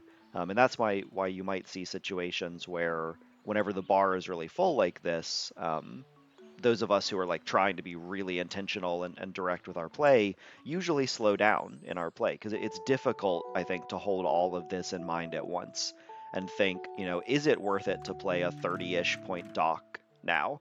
Like, yes, that's 30-ish points now. The dock is probably not going to improve very much. Like another harbor is an unlikely draw right now. I'd bet there's probably not another harbor in the draw pool until I reset it. There might be one though, but then that's buried underneath all the other buildings, and I'm only drawing 4 at a time. But also placing the dock, like, why am I doing that? What does that help? What are those 30 points actually building me towards versus these other large plays that I'm considering? And you kind of have to be using that logic on every building at all times, because you do get in, there is like a general building placement sequence, but also you get in nuanced situations where some thinking on your feet is required. But right now, I think the answer is clearly Shaman. I think, really the only thing that would drive this score up would be, I mean, I guess not even, like, none of this stuff. Everything here, I would rather have the Shaman down first. Shame that I only have 2. If this was another 6 Shaman Island, we would see some real points popping off here. But this is good play for my Fortune Teller. This is good play for my Mountain Shrines, which get +4 for each Shaman they will detect. So, alright, so placing it just kind of in the middle here gives me some approximately 130s, and that is blocking a few rays. So I think it feels to me like optimal play is just putting them right next to each other. The scores here are, meaningfully higher, and also everything else that cares about the Shaman will have an easier time multi-tagging. So, and it is interesting how just the sheer number of bloomed trees here is kind of overwhelming the concern of blocking rays. Like, yes, this cliff is blocking some of them, but it's not like I'm looking for an especially narrow spot. I just want to get a 135 based on flowers. Now, the 135 does kill a tree, and I kind of... Oh, that one doesn't. Cool. So, this 135 that doesn't kill a tree, easy first placement. I'm also considering my second placement as I think about this, so there might be a logic to placing it tighter up on the wall. This area in general is going to be tight on space because I need to place all my parks here and everything, so being a little intentional with space usage seems wise, but I'm not going to give up that many points for that consideration.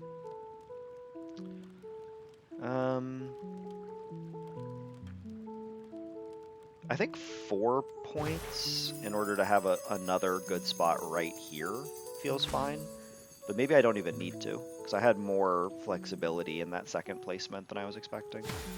So, yeah, because this 118 is essentially a 133, right, because you have the -15, so a 133 is still a pretty good score based on what I was seeing for this kind of spot, and they're right clumped up with each other.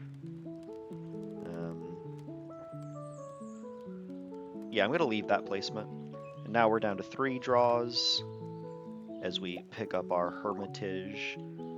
I mean, I guess I just don't care to use the rerolls on buildings. Like, it just doesn't feel impactful right now. Okay, that's wild. I wonder if I should have copied a Hermitage. I mean, it kind of depends how many green wall platforms and terraces I get. Because I could just, like, find a spot somewhere in here that I can slam this down. I would need to find a spot that correctly overlaps the parks, but I guarantee at least one exists somewhere in here.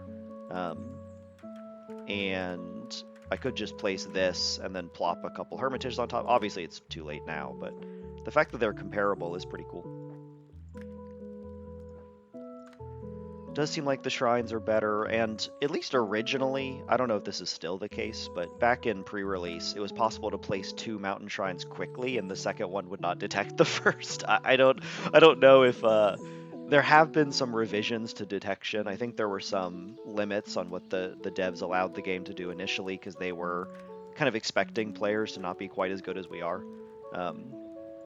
That there were limits on how many buildings could be detected, and it is true that with things like the Mountain Shrine or Precious that cause you to detect trees, I think the kind of verdure play patterns that we've discovered are more unexpected to the developers than some of the like temple and city center build patterns. Because boy, do you end up detecting a lot of trees. I mean, even on this tiny shaman, you can see that there's just a lot going on.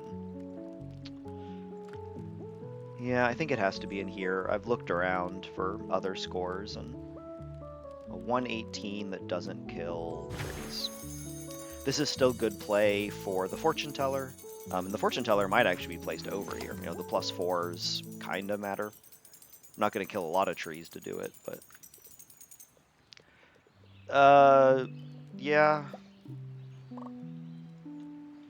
Sure. And then we can still get like 100 points. I could kill one tree. I think if I'm debating between like a 97 and a 105, it might be worth killing a tree. Is that tree going to get me 8 points? I guess it just obviously is. I mean, it's 4 per mountain shrine. Every time that I do the math, I think even more that blossomed trees are just like busted good, and you kind of can't afford to kill or miss a tree under any circumstances. Snooze fist pumping the air when he hears me say that. 101. I mean, that 105 that doesn't kill anything is pretty nasty. That's good. Yeah, and these are steadily climbing because I'm not killing trees, and those shamans are worth 4 points, so. Yeah, and you see we're already down to 2 building draws. So my fortune teller's value is very close to maxed out. Like I'm at the point now where 130 points to get 2 buildings, like that's not going to be sustainable for very long. I think it may be Mountain Shrine in time. Because I think these still go down before the fortune teller. And I mean, at this point, I really am trying to accrue like, 6 to 12 additional points on the fortune teller. It's not going to be high impact, but it might be 18. Might be able to make it 18 points worth. I think in service of that, we can do a 603. I'm aware that I could get a slightly higher score if I played along the front edge, but I do think that's where my terrace is going to go. So, at least right now, I'd rather leave myself a little more versatility. And I'm going to have to kill the trees up here. I don't really think that's avoidable. Jeez. This is a lot of points. Okay, 603. I don't think I'm saving them for anything. I mean, maybe more shamans, but even that's a slight difference. And we just take a 6-0. Let me try and find what that 3-point difference is, because if it's a nature interaction, I think I'll be a little forward to achieve it. Yeah, it is. It's tagging a tree in the foreground. Okay.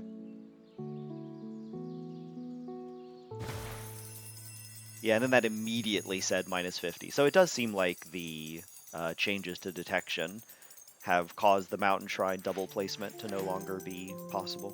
Well, it's still possible. It just you do take the -50. But even a -50 does not offset how incredible these scores are. Even a -100 will not.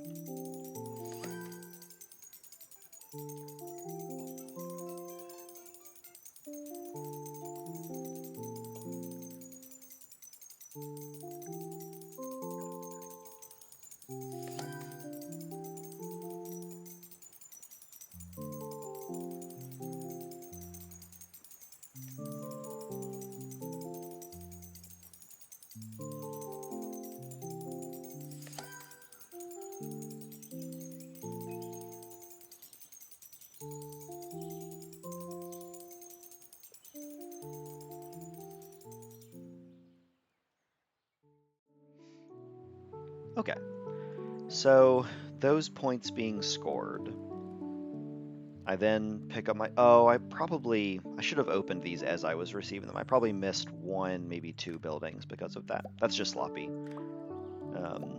but can't take it back now. Once you've lost the building, draw. Undoing does not recover it. Brown. Okay. Well, I can still use it instead of my terrace if I want to do a mountain shrine, like here, that doesn't detect the ones above it. That actually probably is quite good. So now the question is, do I just immediately fortune teller? It's not going up a ton in value. Every one building I place can maximally unlock me one building per loop. So could be a case where I go ahead and do another mountain shrine. It's not going up in value very much.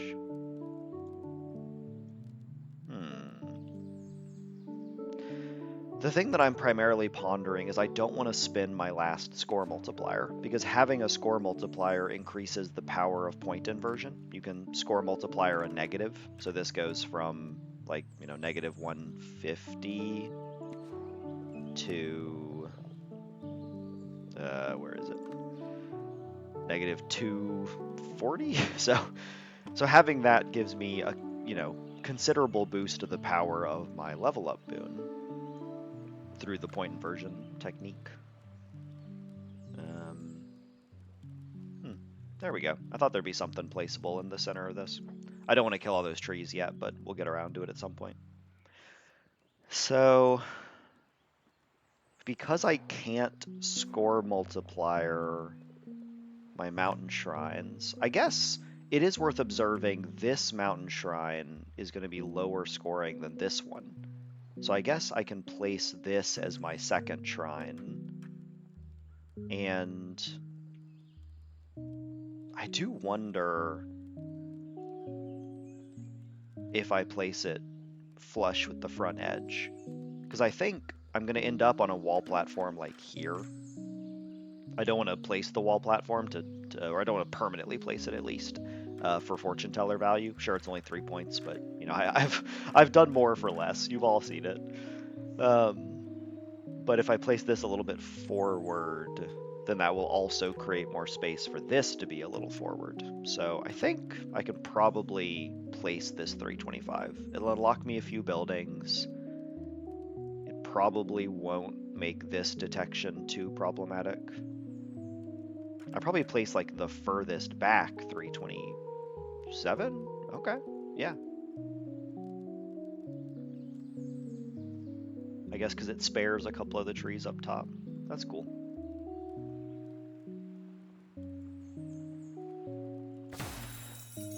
And I place that without a score multiplier because I need to save one for inversion as described. These score loops are valuable. This is adding up, because this island's going extremely well. Like, you can probably tell just by how much material I have, but I got all the good boons, and that makes such a difference. I haven't even used level up yet, but yeah, having 2 duplicates, the score multipliers, the blossom is big, getting extra verdure twice, so I just have this incredible density of trees. It's very nice. Okay. Now I can just fortune teller. There's no way that I'm getting 155 from a building that I want to place right now. Like, sure, I could do things like this, but I guess I need a green wall platform, so I can't do it anyway. But I could do something like this and get, you know, a building almost 2, but I mean, that's, you know, that's really fighting over scraps, even for me. So I think I'm still unwilling to kill trees. So even though, well, I guess I might be willing to kill a flower. And this doesn't even kill a flower. Wow. The only downside, I guess, is that it does... This is bad for score on my inverted Guildhall. So then the question is, am I actually going to Guildhall here, scoring points off of negative shamans, fountains, parks, lumberjacks, probably sawmills, or is it going to be over here scoring negative. And right now, obviously, this looks much worse. But keep in mind, I have 14 wheat fields, 3 breweries. My masons will be in this area. And I mean, introducing one unique building over here is not like a huge difference maker. It's plus 12. And I don't know if that, I guess that plus 12 benefits from the score multiplier. Like, I bet both the negatives and the positives are increased by it. Now, I am getting plus 18 points from the various things that this is tagging that it enjoys, from the single pyre and the 3 shamans. I could also just do a 216 that's like free. That's a 12-point difference. And it's exactly plus 12 with a score multiplier, though. So I guess it is better to go out here. Ideally, I'll be able to tag this Sacred Rocks as well. Yeah, okay, so this is actually, I think, pretty linearly better. It's good to get a mark on the Sacred Stone, and I think 1 pyre is a match, and then the 3 shamans offset the benefit of the guild hall. The benefit by giving the guild hall 12 extra points by having 1 more unique building in the area. Okay, I'm going to stop explaining it. You follow.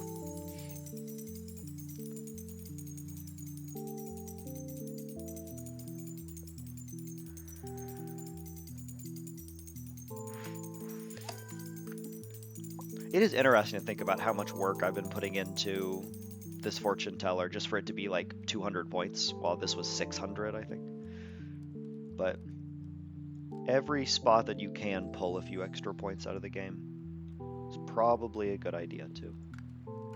Just on principle.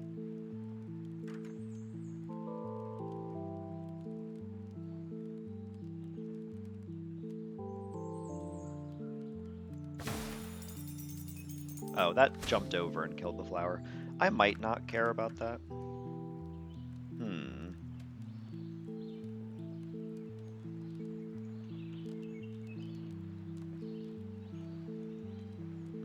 Well,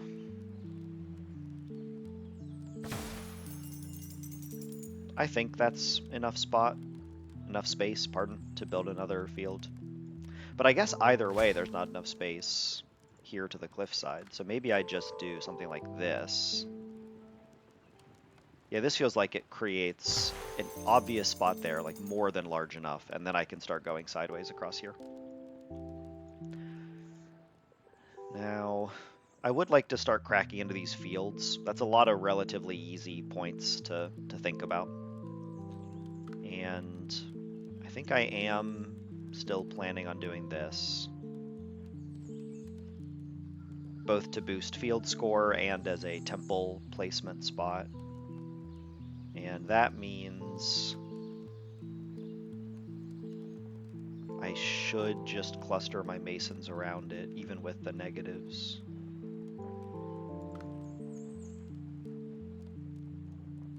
Yeah, so I can't really go further than like here. And that's close enough to take the negative, so I may as well just stack them even tighter to make it a very easy spot to score.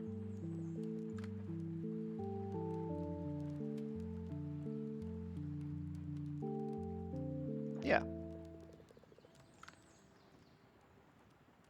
See how bad these scores are, so I was precluded from placing them previously while I was still holding the fortune teller. But even taking some small minuses, it's going to be gained back in the pluses that are to come. Like this 42. Okay, so I can spare 1 tree, either high ground or low ground. If I place it all the way out here, it is flat with the ground, so I can get a pretty good temple. And this temple only looks pretty good because I'm getting 40 points on the stone, but like that is 40 points. And that 40 that I'm scoring on the stone is different than the 40 points from breaking the stone. Because if we add up all the points that you can see my temple actually gaining here, it's 175.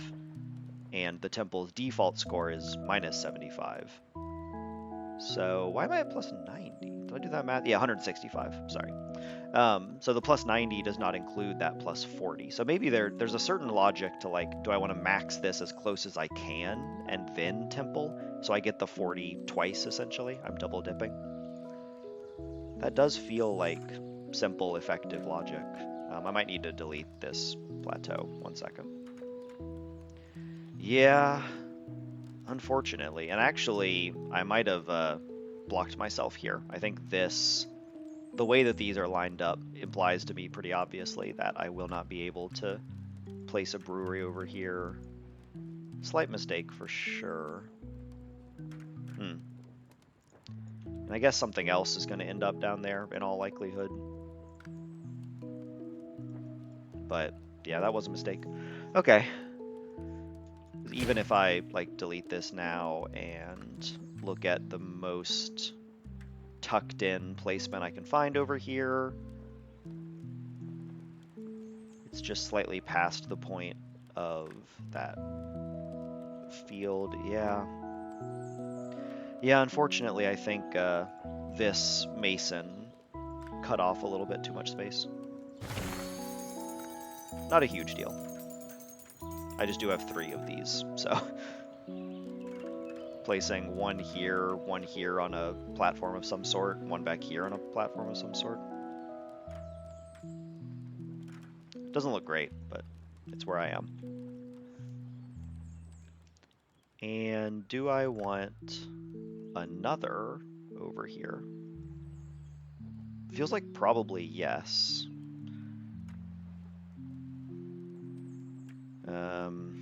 My temple will approve. Oh, I wonder if I can get a cursed placement in here that will allow me to still use the brewery back here.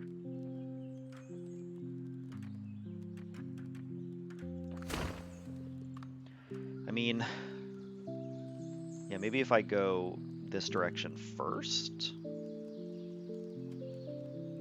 If I do like that and then try and find something over here that sits on top of it.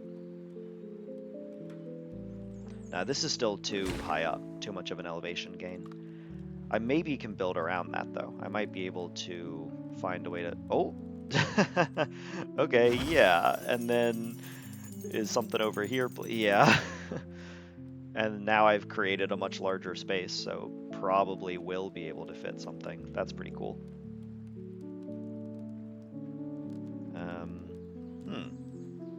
This did flash placeable, I saw it. There's something here. Okay, so this does not create flat ground for the fields to overlap. But that doesn't feel like a deal breaker to me. Primarily because my temple's already going to be taking up most of this space. And not only have we created tons of buildable space back here to allow this placement, but we've also placed a second high-scoring plateau near all these masons. Nice. I'll leave those 2. That seems fine.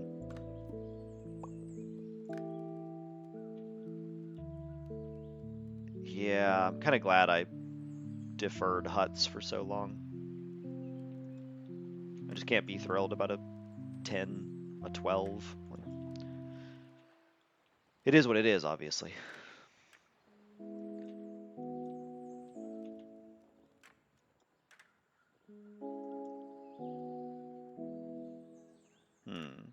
Probably end up playing something like this. I guess there's no incentive to do it yet, though.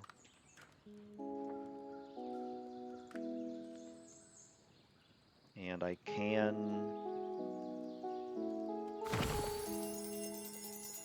go ahead and check this. Okay, so I do need to go lower if I want to place it in this region, which maybe means that the plateau is not the way, but we can check.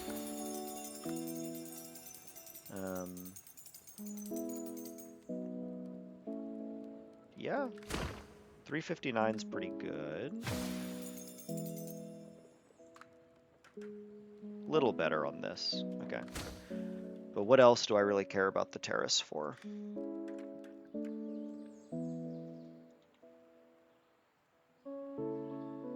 something over here. I mean, if I can find a way to place this hermitage, I think I would do it.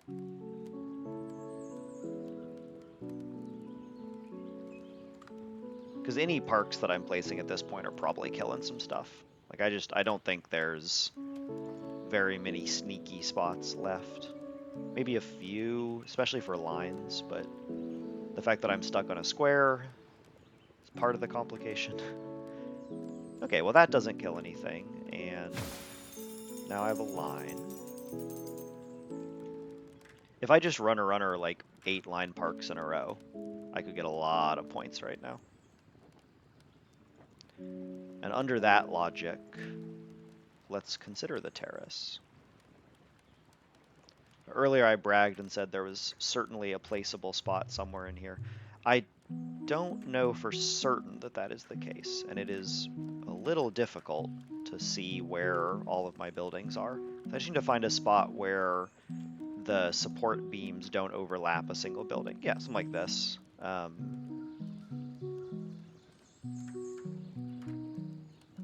I would prefer one a little further down, but at least I know there is one somewhere if I end up needing it.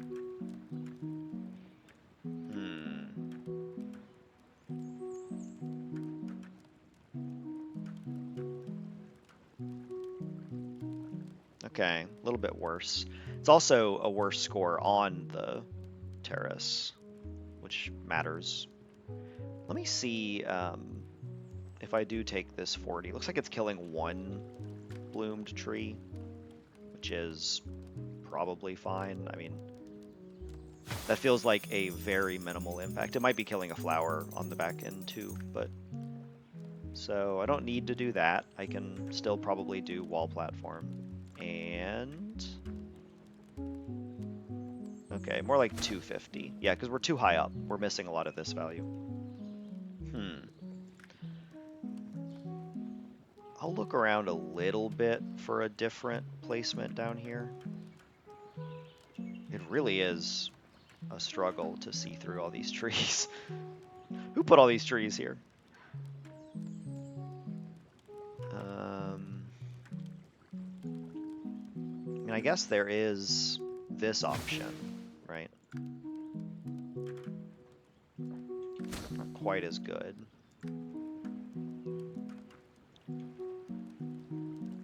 So,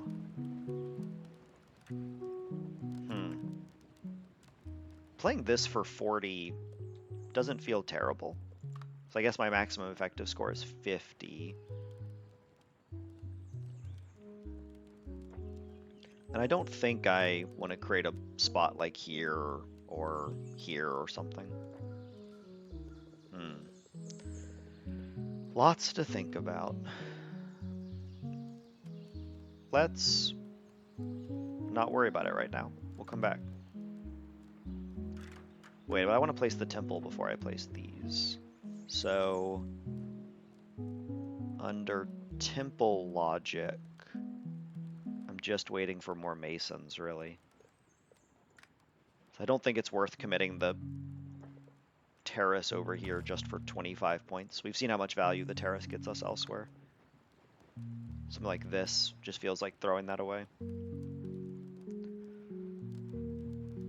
So if I'm not placing terrace, and I kind of probably can't place plateau,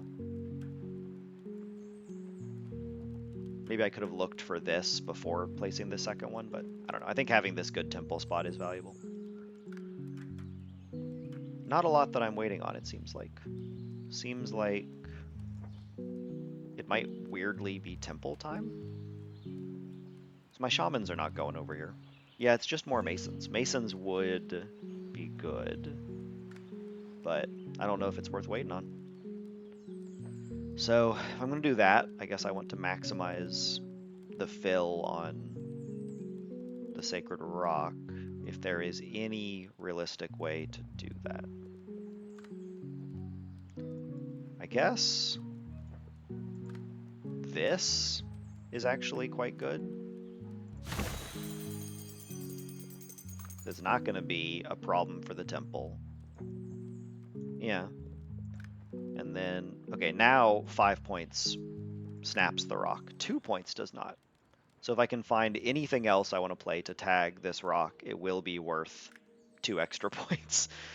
4 is too many, though. So it's 2 or 3 points from crashing apart. Looks like it is exactly 3 points away, because 4 breaks it. I don't think I need to quibble over 3 points that much. None of this feels good to place. All right, let's get the temple to get that plus 40 before the rock is gone. Oh, this isn't even being detected. Missing a mason. Interesting. And in that case, I guess I do want to build it to the left.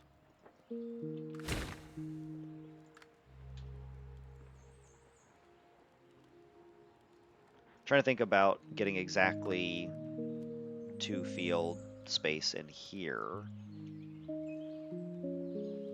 Place, place, structure.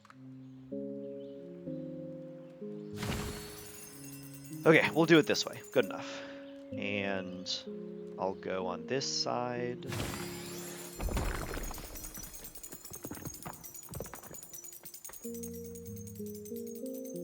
What an excellent island. So many points to still be had.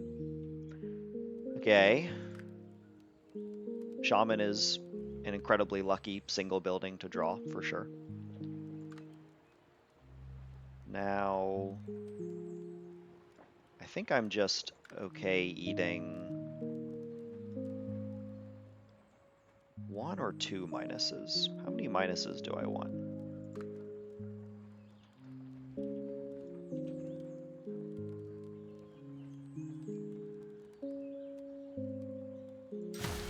Maybe we do that, and then the next one will not detect them.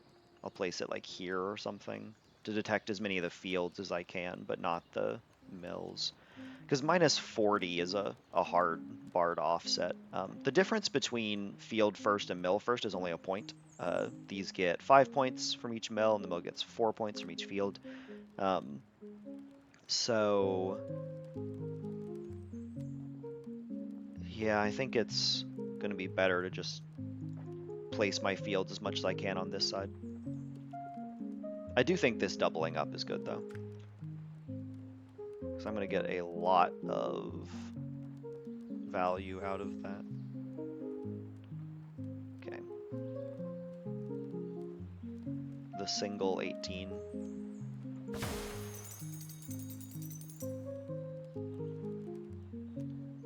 And then I would love for this 20 to work. Oh yeah, okay, it snapped. Perfect. Then there's a 17 up here. That's pretty good. Obviously the 19 is superior, but I'm going to end up placing both, so let me place the more difficult of the two. It's nice to have all these points unlocked. I've been holding these for quite a while. Oh, that's tough. Okay, so I need to place this one first to tag that mill, and then I can place this one that tags both. And cool. I wasn't sure if that would work. I guess, I mean, I do have 7 of these to place. I was gonna say there are just like better fields than this 24, but I have so many fields to place. I've been hoarding them all game. Ooh, Monument's good. That's a good single building to get. I got Monument and Shaman for my last 2 draws, both fortunate.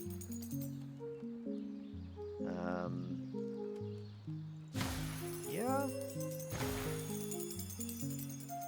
Yeah, I suppose so. I guess this is my strategy. Just continue placing these extremely valuable wheat fields. Now the question is, do I take a 38 or this 34? Keeping in mind that this 34 will be detected by my next mill, but the 38 will not. That does bring their scores into equivalence, and so if I'm going to place them both, it doesn't too much matter. I guess I'd rather get the points early, but I also need to place these before the mill. A little complicated. I think I have so many points banked that I'll just do the 34. I also have like unlimited 34s around here.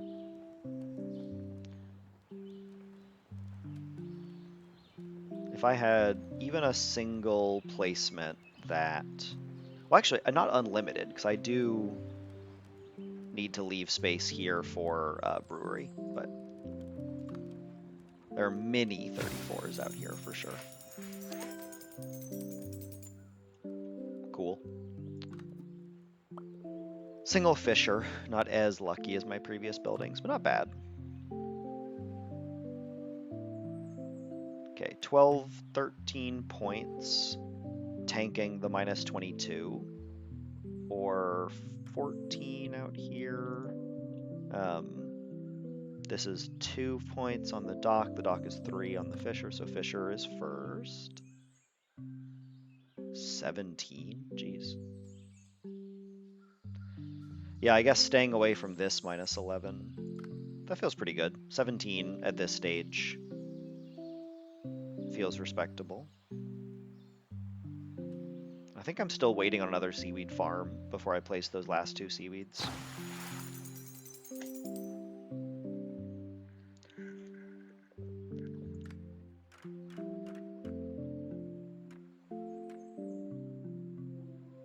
Surely there is some placeable spot in here. Okay, 24 is not valid. I can do way better than that. 36.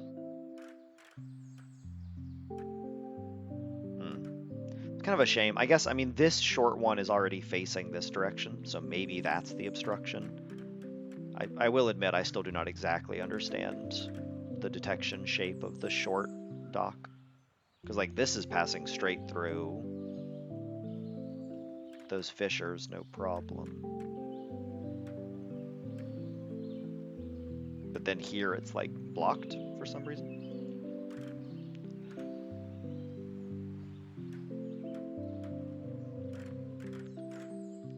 I mean, looks like it's a 36 on the outside.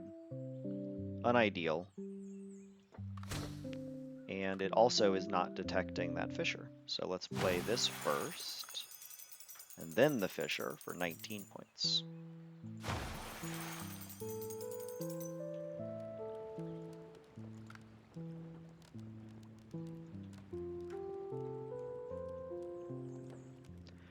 Okay, 74 no dead trees is the score to beat. 76 no dead trees. 84 one dead tree.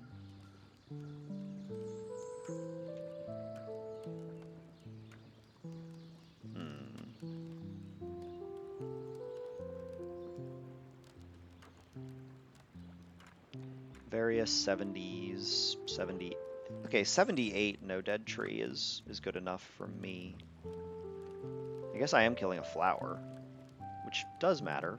It's a nature interaction too. Is that 80 nothing dead? That would be good. Yeah, okay, cool. Minus 45 and still getting 80 points. Love to see it. Now...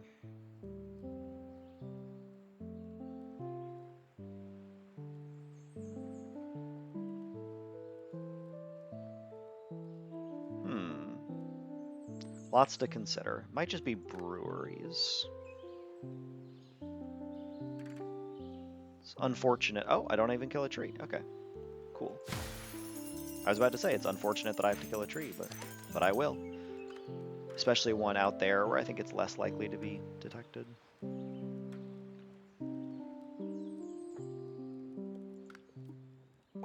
Single park. Yeah, that tracks. Okay.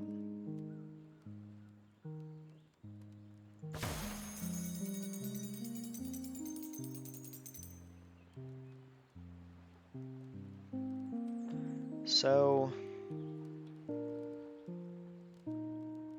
it might actually be time to accept the reality that getting single building draws means I'm unlikely to hit terrace or wall platform.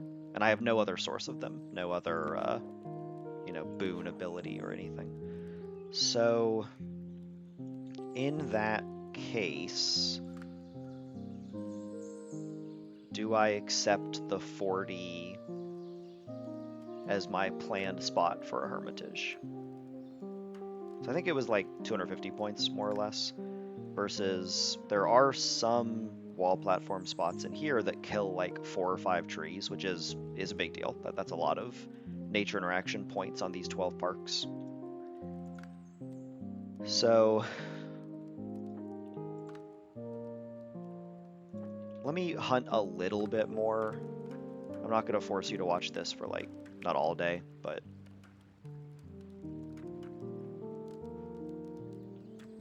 the terrace situation up here is just bad enough that I am willing to spend a little while hunting around.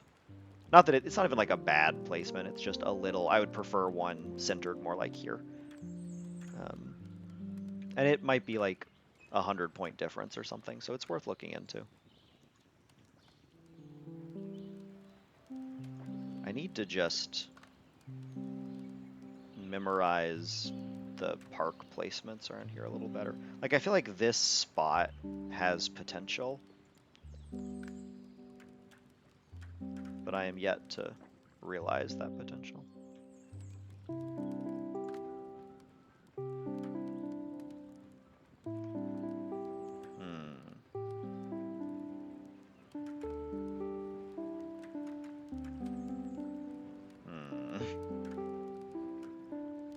I mean, there's certainly... I would have expected, I guess because I'm just trying to float the feet, so I'd have to go like all the way out here if I wanted to build on this side, which I'm just kind of assuming that's not great. Okay, so it's 224 out here, 221 maybe, something in that range, versus if I do take the 40 out here, 240, okay, 250.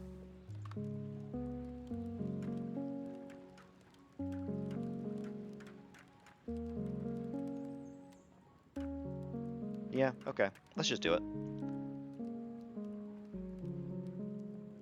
If I immediately draw a green wall platform, maybe I'll regret it, but...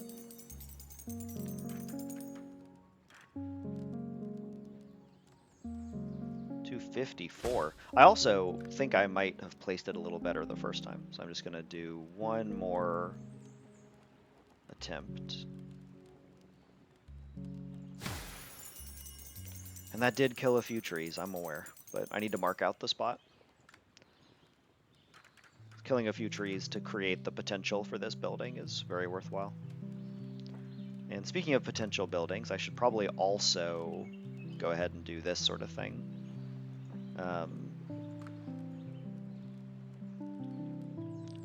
And I want it to be more or less here. Looks like 250 is about the max that I'm seeing. 350, but yeah, okay, so that doesn't detect the 2 above and doesn't block my hermitage. So that feels ideal, or at least pretty darn good. And I suppose this is a problem. I guess I can talk about why it's a problem, but I need a spot to actually put this sucker, and once I need to be able to place it, so it can't be a temporary spot. Like, I can't place this and then delete it later.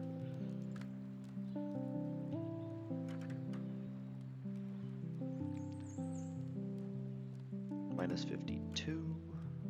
I mean, now I guess it's just up here, but... yeah, maybe I just lean in on the field situation. So I can get a minus 114, 120, yeah. Minus 120 is a pretty significant minus. I'm going to be placing a bunch of parks around here, but I don't know if it'll be enough to drop this negative 38 just because it's so high up. If I get a green wall platform, I might end up placing it here at like the very end of the island and just holding the guild hall. The only issue is that that also delays this mountain shrine,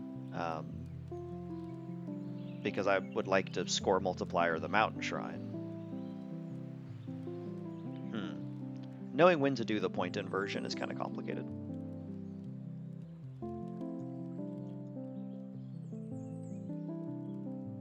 Can't kill trees. If I had a wall platform, would I even use it for this? I don't think so. I don't think this is my best wall platform usage versus some of the stuff over here. And in the spirit of that idea, I think I can place this brewery.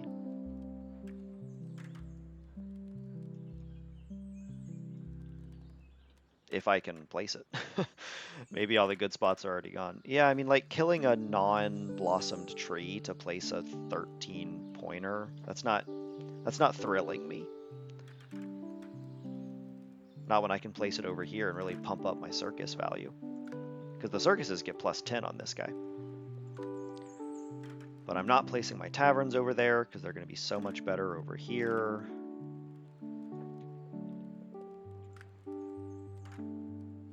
Three breweries, huh? And down here would be okay for a couple taverns, maybe one tavern, but it's not good for getting the hops fields.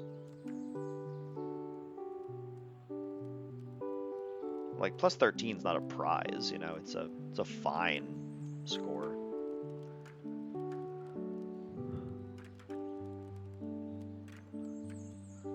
All right. And then do I just take these and accept that my circuses aren't going to be great? Probably.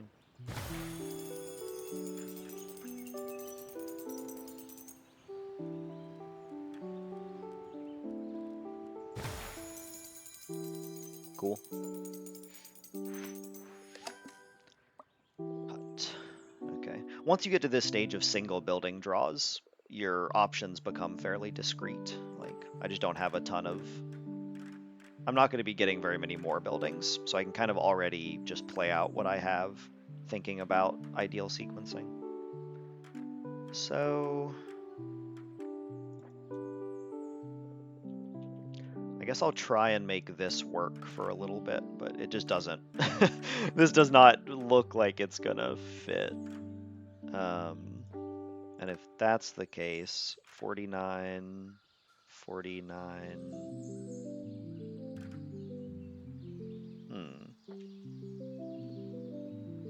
I think I'd rather have the warehouse be closer to land, which might slightly increase the chance of getting tagged by a market in some world. And this placement allowing a 49 seems valuable. There's also like probably some decent sawmills out here. These are not as good as I was hoping. Worth looking at, but go ahead and get our first warehouse placed. Manufactory indeed, right? I mean, I guess using the one building draw logic.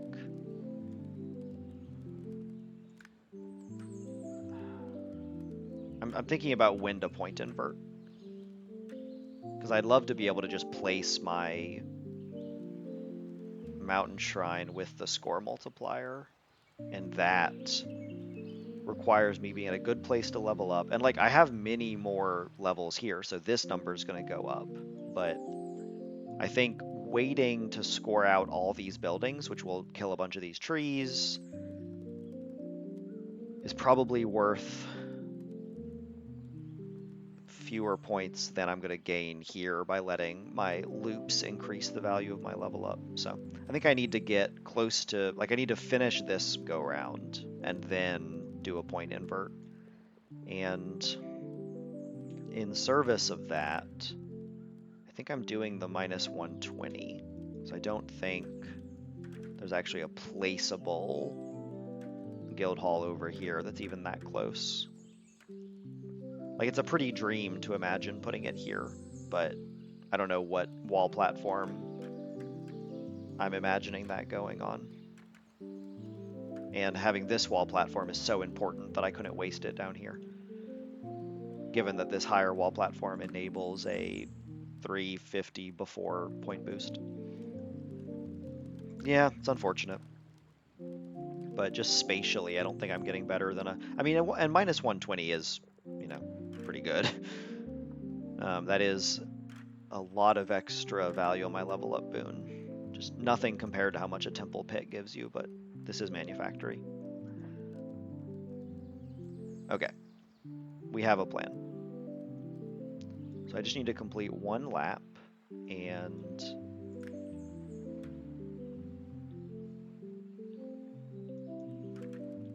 I guess I'll start by placing these little huts.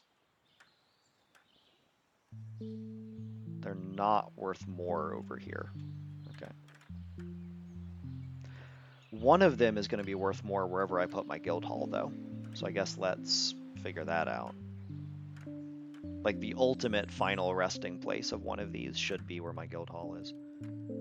Which probably is right here. That's actually really kind of cutesy and fun.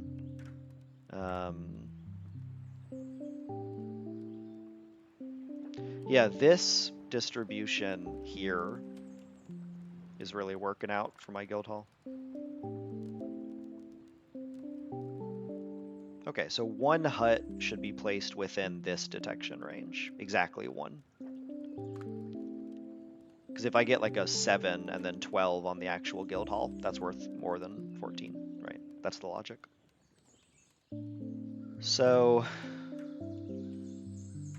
if it'll be detected all the way down here in this like 9 or 10 space, I'll take it, but it feels like that, yeah, well outside. Okay. So instead,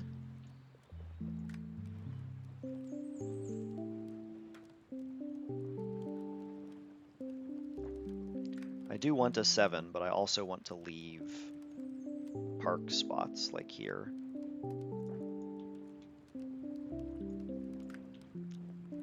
Could place in here. Yeah, I mean, there's only room for one line park in here. I saw a 56 versus a 53, so I can probably place this 7 like right here. And then that will be good on the guild hall. Yep.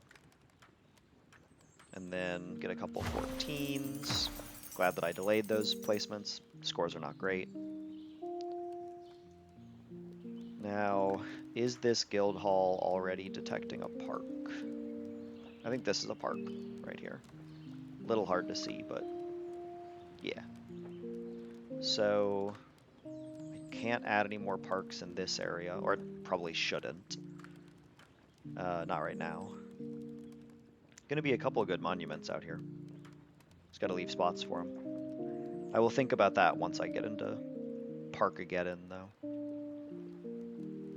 I can definitely add a sawmill, but that'll be after the mountain shrine. Unless there is this kind of open spot that's been kind of open the whole time, and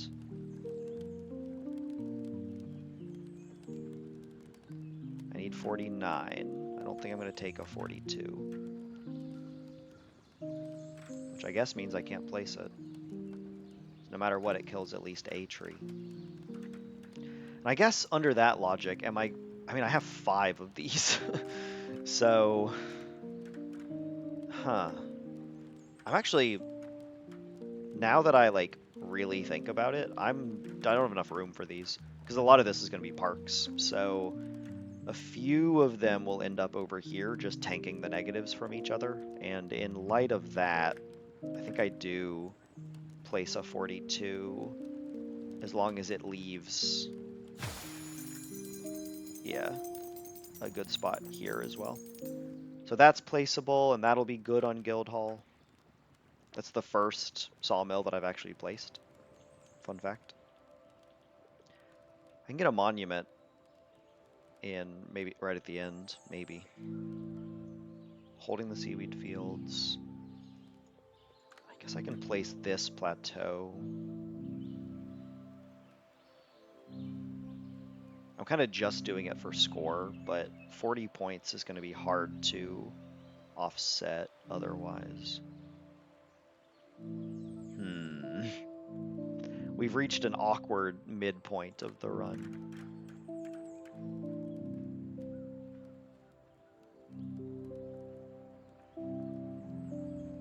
$30 points. I'm not likely to get enough walls to do like an effective ladder. But this is also the area that my negative is going to be in, my negative guild hall, so I don't want to place unique buildings. Okay. How am I getting these last few points?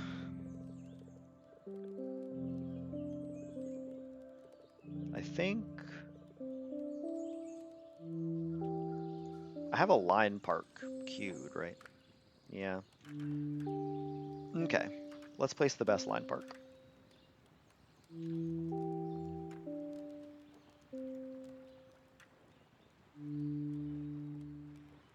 Maybe like a 38. I can't do this yet because of guild hall, but I will need to put a line park in there eventually. 48 that kills a tree is bad.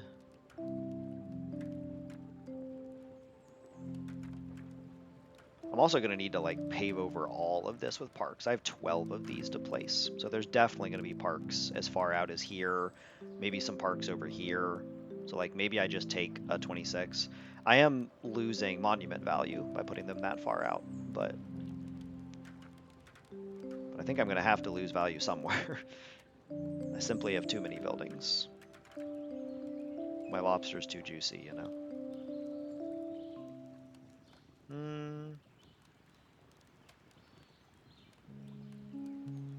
I'm returning to this spot. My only problem is I do think this is a good, like, square situation. And I need to leave room for square parks where I can, because they're going to be the problem children. Ooh, that's a sneaky spot. If this... Can I not kill that top tree, please? I can kill just a flower, but that is a significant... I mean, it's 2 points, I guess. 3.2 points with the score multiplier. Better than killing a tree. Dang, this game is wild. I am poring over this tiny space just to try and find one optimal place to put one line park to not kill a tree so that I can place my mountain shrine effectively, because I need to use my score multiplier on it, and I want to use my score multiplier on my inverted guild hall first, and in order to do that I need to be right at the level up breakpoint, so I need to place build. Like, the mental burden of holding a full island in your mind is so much fun, but so difficult.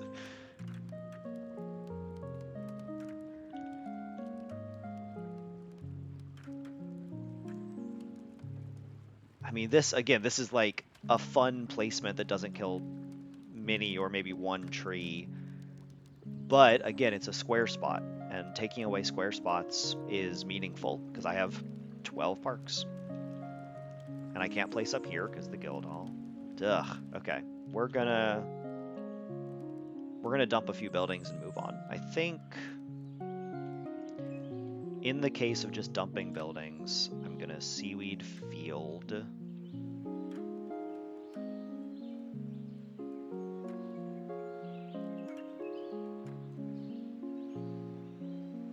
Wonder if a small shape.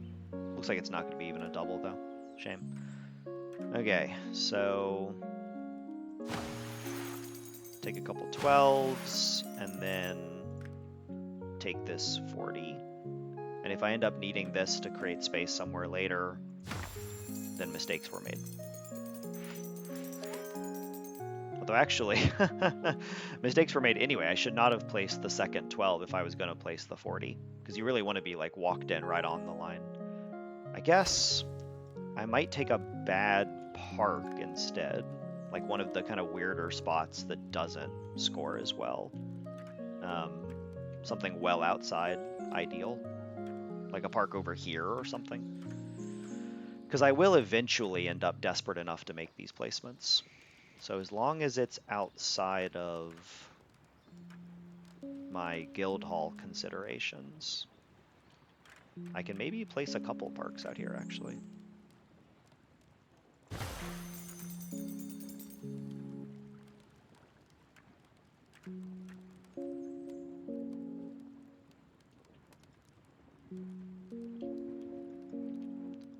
Though I need to leave some of this space for sawmills, but...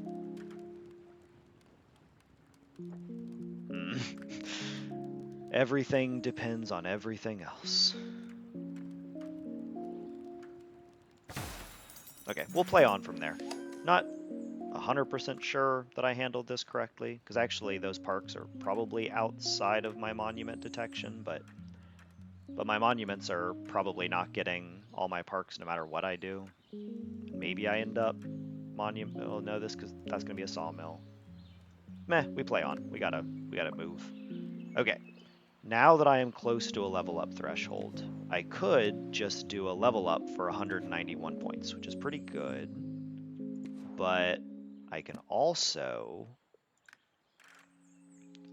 place this. And now my level up is worth 383 points, which I will use, and then undo that guild hall and recover my score multiplier. And that is the value of point inversion. Shaman's an excellent pickup. So come down in here, 61, 35, 41, 51. Yeah, I mean, the fact that these are still 61 with minus 60 is pretty funny to me. Is my guild hall getting a shaman yet? Seems like no. I guess I can if I place it right here, which does kind of limit my mountain shrine locations, which does matter. Okay. So I think this guild hall is a little more optimal for mountain shrine considerations. And in that case, a shaman a little bit closer that way would be worth 12 additional points. So that does slightly shift the scoring equation. So...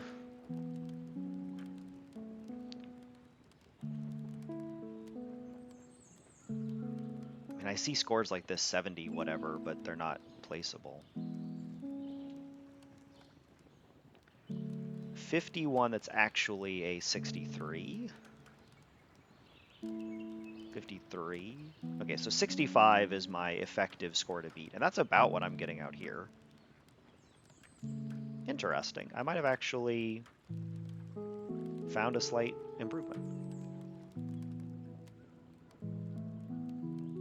That doesn't look like it'll be in guild hall detection.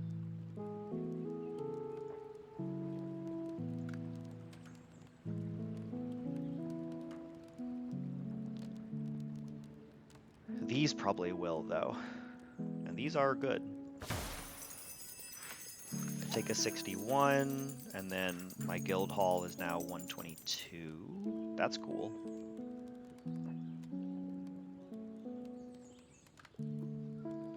Ooh, that's a great pickup. Just like a high value building. And I suppose I go ahead and place it. I mean, maybe I can do this first. It's 5, but it won't detect. Yeah. Okay, so Hermitage. So the thing about the Hermitage, right? The bloomed trees are worth 4 points and a park is worth 5. So if you trade a tree for a park, it is a +1. But keeping track of, like, let me go through and place every single park that kills exactly one tree, and then I'm going to Hermitage. That's a lot. And also, having the Hermitage down is plus 12 on the guild hall. So I would need to find more than 12 parks that, like it's sort of a spiraling dependency that I think works a lot easier and very similar or even better in score this direction. So I'm just going to take the 247 while it is available to me. Oh, I should have done this before the point inversion. I should have used, well, I guess it still would have been a net decrease on my level up value. So I think this was maybe superior, was holding it. Oh, wow.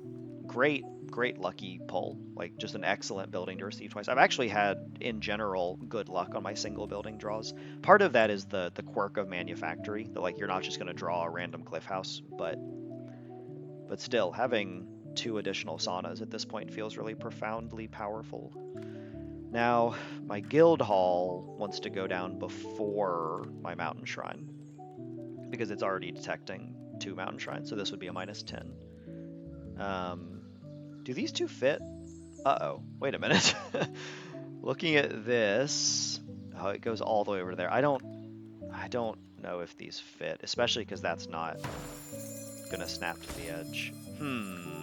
Okay, well, I guess let me confirm that it doesn't fit, but oh, okay, it can. Cool. Because 360 versus 365, I'm not gonna quibble over that. Like, that's fine. So 134 on the guild hall. Is there anything else that my guild hall is gonna care about? I guess I don't think a sauna is gonna end up this far inland. It's like once I start climbing this cliff, I think I'm gonna run out of, I don't have the stairs to get close enough. So sauna can't do it. Wheatfield's not worth it. Monument's better to save. Could do the wall, but I think it's just more value over here. Could do a warehouse. But again, after the sawmills would be better. Could do a tower. So my towers are not great, like here's a 20. Yeah, okay, tower actually seems like a good inclusion here. So I can go as far over as this. I can get like a 25 point, it's really a 37, and like 33 is near to ideal, 36. I mean, ultimately it's kind of a wash, I guess, because this like 38 here is just as good or better. What about... I take like a 19, that still gives me this 38. So that's actually a 31. Yeah, okay, that seems fine. It's not like incredible. It probably got a few extra points out of doing that. And nothing else. So now I think it's guild hall. Actually a pretty good guild hall, all things considered. And next will be a score multiplier mountain shrine.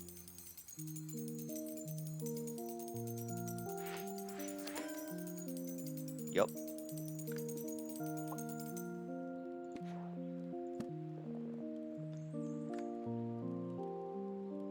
Yep.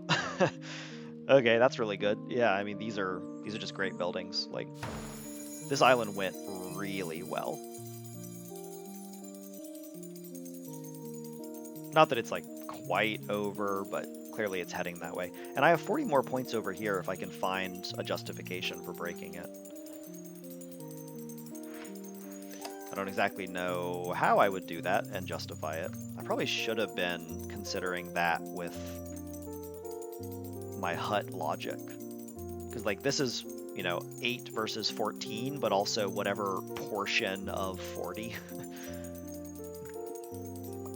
Okay, yeah, I'm glad I delayed huts, because, they're common enough and don't score well. Okay, this placement does intrigue me a little bit. A 40 that marks points on the rock. Versus, I mean, okay, this is just better, obviously. Dang. Blossom too strong.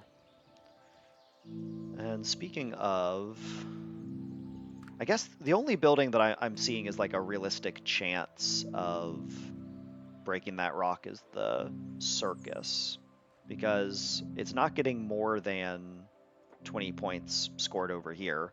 It doesn't care about basically anything else on the map. Like, it just cares about this rock and these two taverns. And the taverns are not very accessible to me. The benefit of playing over here, if I do find a spot, is also my single fish kite. They are plus 15 on the fish kite, which is a relevant amount. But my fish kite over here isn't great, actually.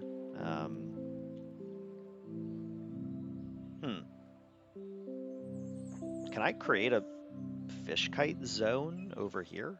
I mean, so my market over here sucks. Market in general isn't great. But I guess if I end up with a warehouse up here, yeah, this is weird. Some of these buildings are not gonna score well, and that's fine. I'm not gonna lose sleep over it. It's just I've been prioritizing elsewhere. I think successfully. Like, I think leaning into the green instead of the manufactured, given that there's no sand on this map at least.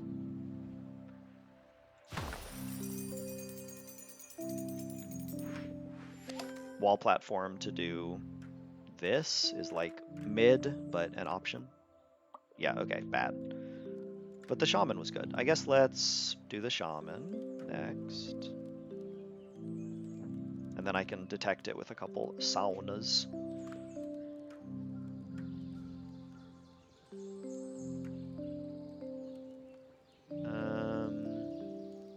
63 that kills a tree. I'm less worried about killing trees now. I do still want to maximize my nature interactions points gained by my saunas and my parks. So like every tree that I kill is meaningful, remains meaningful, even though I've placed the mountain shrine. I hope that you did not think that that single placement was going to stop me from piddling over every single tiny square of land that has a tree on it.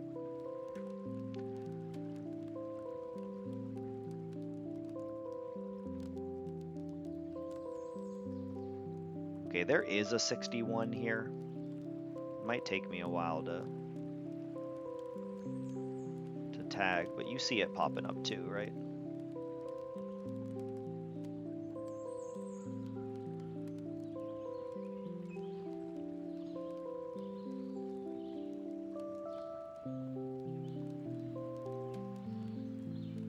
Like a sniper. I'm like trying to control my breathing and only shift the building during out breaths. Okay, maybe that 61's not placeable, and maybe there's a 63 that does kill a tree, which is not worth it. Oh. Yeah, okay. You convinced me.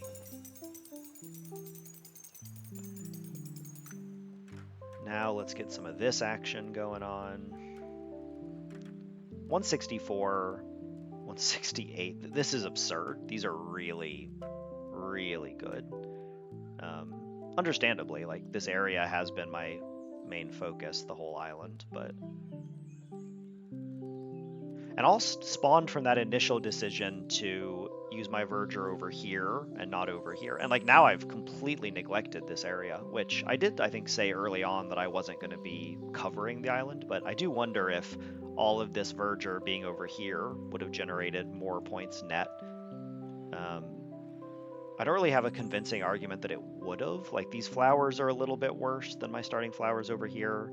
This peak works similarly to this peak, although admittedly this one I could have put a terrace on, but I think this terrace usage ended up being more valuable anyway, so probably fine. Now, gotta find two of these that don't hate each other too badly.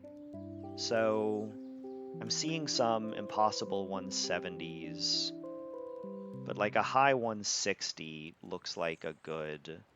Oh, yeah, I mean, I guess if I see it, I should just place it, right? 175.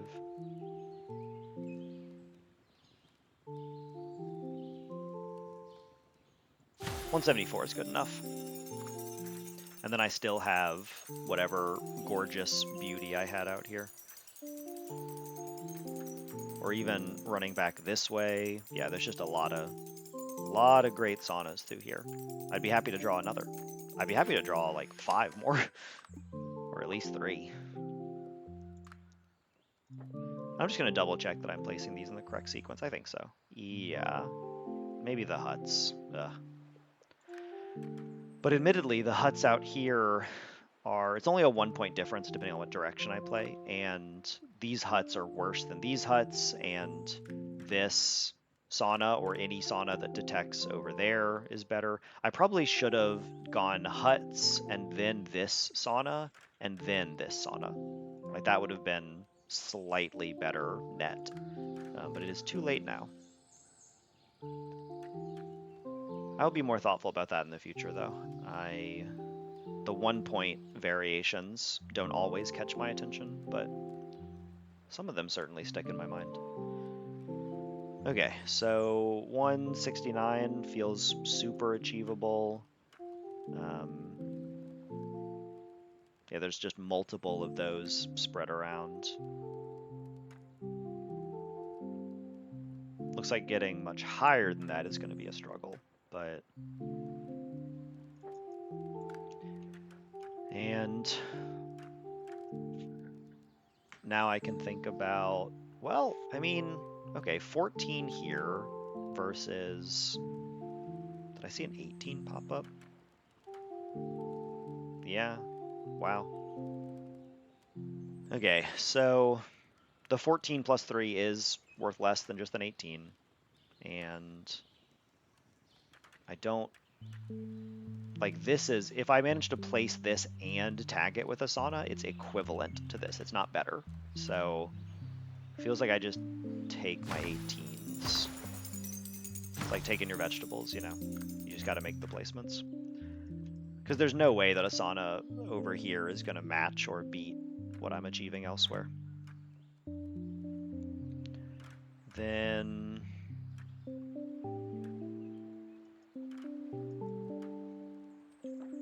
I guess, is that another mistake? Am I placing here actually? I thought it would be too close in, but it doesn't seem like it. Dang, okay, so that's another few points of mistake, because now there's 20s. All right, a little bit of sloppiness there. Probably only cost like 8 points or whatever, but still, good to point out, good to acknowledge, good to notice. A 36 that's definitely getting a +4 is the exact same as a 40. I'm not going to be getting too many more of these wheat fields in general, but... So where exactly is this going? I guess I see 47, 54, wow.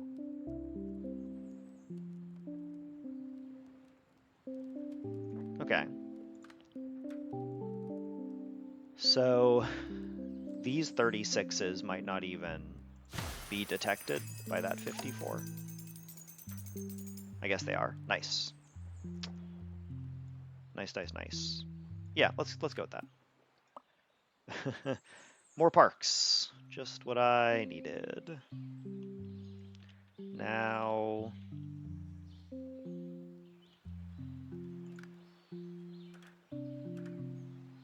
I think to my earlier circus logic point, I think I'm just going to place 2 circuses tagging this.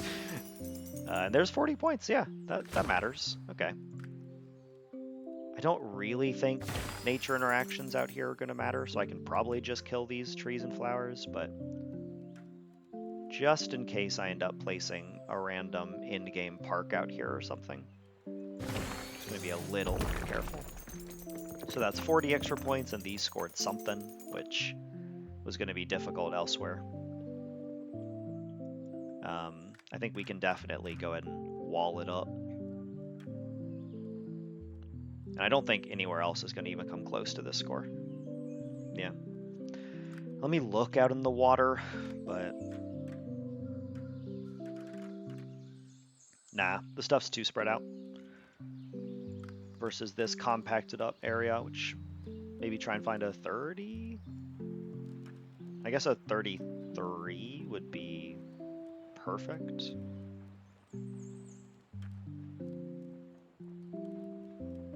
But I have seen no evidence that such a thing is possible, so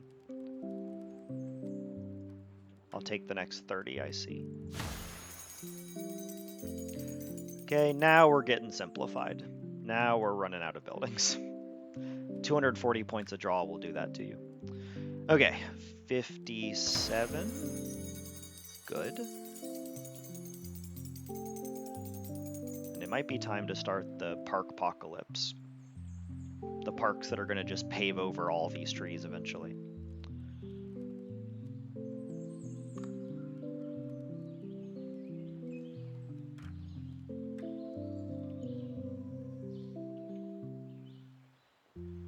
Wow. A little better over here than I was expecting. I wonder if this was placeable before the tower. I don't think so, because that rock is solid. Like, I tried to put a brewery up there unsuccessfully, but it is kind of a bummer that a lot of these better spots are not usable. But I mean, a 44 is pretty darn good, all things considered.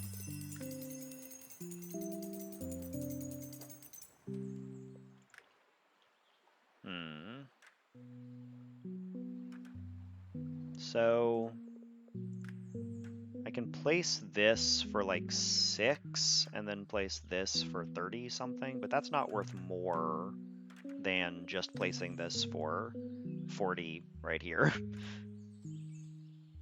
And then I can do a 25 here. Yeah, that seems better. Okay. So yeah, let's do that.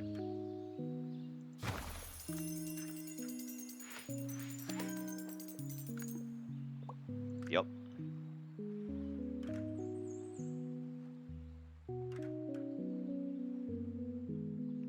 I don't imagine there's better than a 25. Just based on where my industry buildings actually ended up. Yeah. Okay. It's fine. And there may not be a single good market anywhere, but that is okay with me. The market was just never going to be very powerful on this island. I mean, yeah, like placing the plateau out here for a 35 pointer also just does not inspire me. It doesn't. Not that this usage was like super high value, but this market is not something that I was concerned about. I'm glad to have only gotten one of them. You know, there's another version of this island where I drew 1 sauna and 4 markets, and that would have been a very different situation.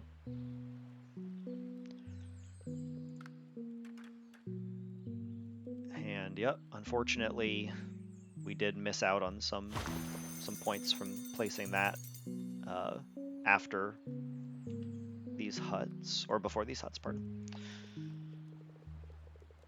Yeah, okay. Let's figure out the trees.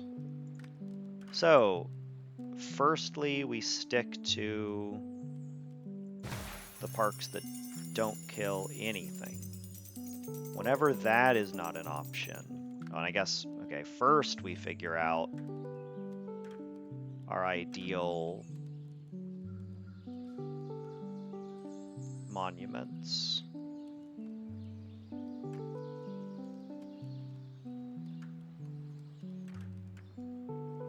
Ooh, that's a good spot, because I'm not going to accidentally fill that, and I think it is far enough away from some of the good stuff over here. Okay, cool. So those can be my 2. So, one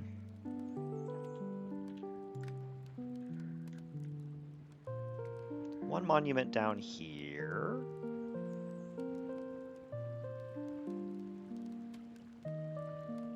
There we go. And then one like here or something. I'd have to be a little bit back, but there's a lot of 57s. I mean, 73 is a lot more than 57, though. Maybe we just go here. Yeah. Okay, so right above this fountain, and then right tucked in there. I also am still holding this fountain. Obviously, it would improve the score of my parks, but I don't have like a great spot to place it, and I have some concerns that it would be a net negative. I don't want to take up too much space. I guess I do have good parks over here as well if I run out of main space, but keep in mind that is minus 16 if we're considering both monuments. Well, I'm just delaying. Time to get to placing. So that kills a ton of stuff. This all kills a ton of stuff. Maybe not right there, actually. Yeah, this was available to me the whole time. I just wasn't seeing it. 40, and I think it actually needs to be all the way over as far as I can to try and create another square worth of placement there.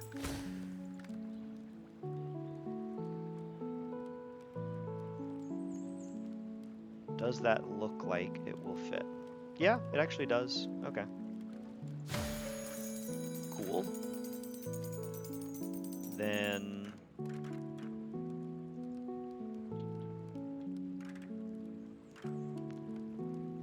various spots that this line could go.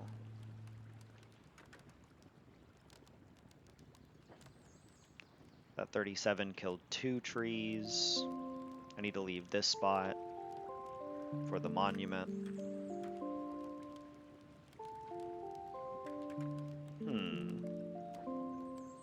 Kills a ton of trees. Really good score, though. I'll be back.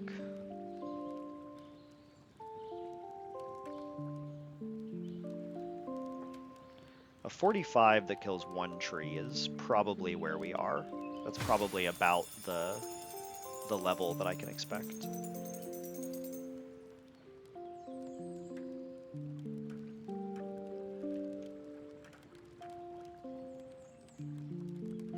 Okay, that's good to remember. There's a spot up there. Now,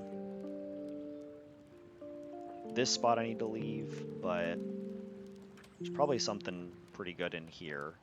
It's going to kill 1 tree, but we're at that stage. Yeah. 34 that kills 1 feels okay.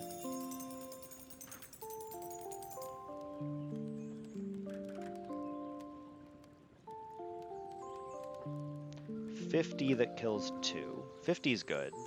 2 dead trees, not so much. Oh, a 52 that only kills 1. That's fine. Yeah.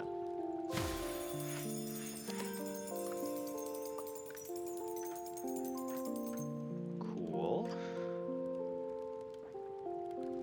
This kills a non-blooming tree, which is worth a little bit less.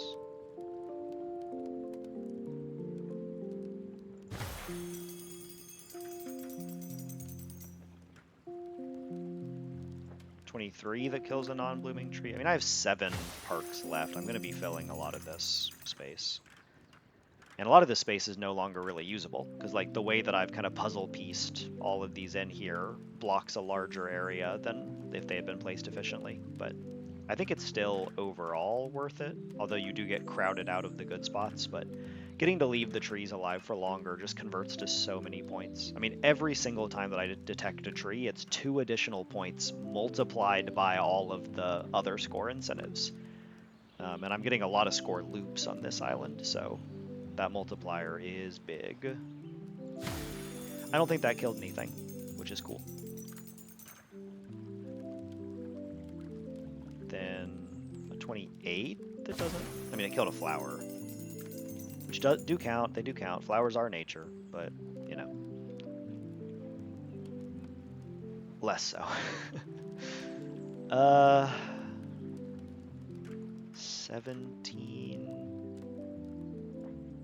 This 35 is a little destructive, but we are getting down to the end. I don't have that many of these left. So the remaining value that I can pull out of a tree is dropping as my park count drops. Okay, I don't want to kill 3 trees yet, though. That's a lot. Oh, I guess I can... If I can find that pulled back spot that only kills 1, I'll take that. Come on, show me 27. I saw it. There's a way to place this so that this tree right here survives.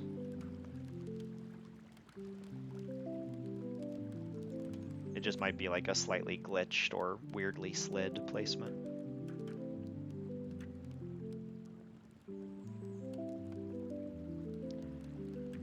Could have sworn it popped up.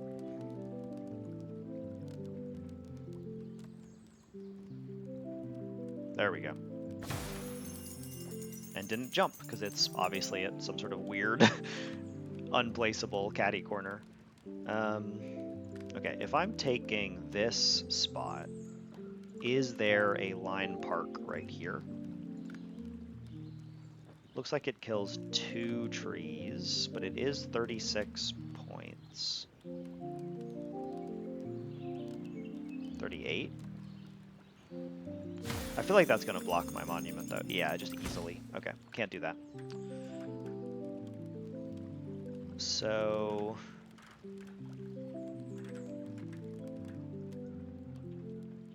is there another spot here? Yeah, okay, 43. Might kill a tree or 2, but we are at that point. Wall is interesting. I actually had that thought as I was placing this. I was like, I wonder if I get a second wall if I'm going to care about where the end points are. Because like now maybe I can... 34 is fine. I wonder if I could get both corners to connect and do a classic wall ladder, but, you know, in the high scoring spot, not in a random ocean. Seems like no.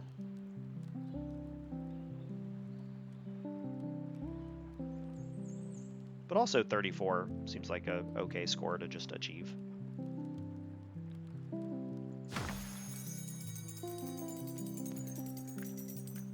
Now, I suppose I just place this for points.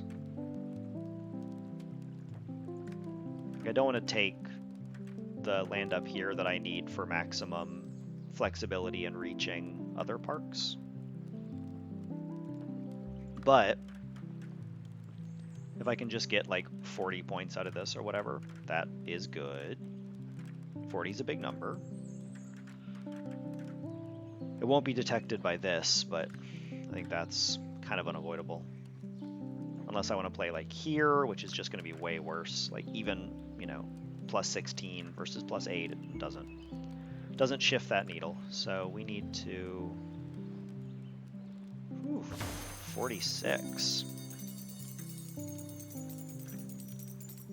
I'm glad I immediately checked it. That 46 blocks me pretty bad. Okay.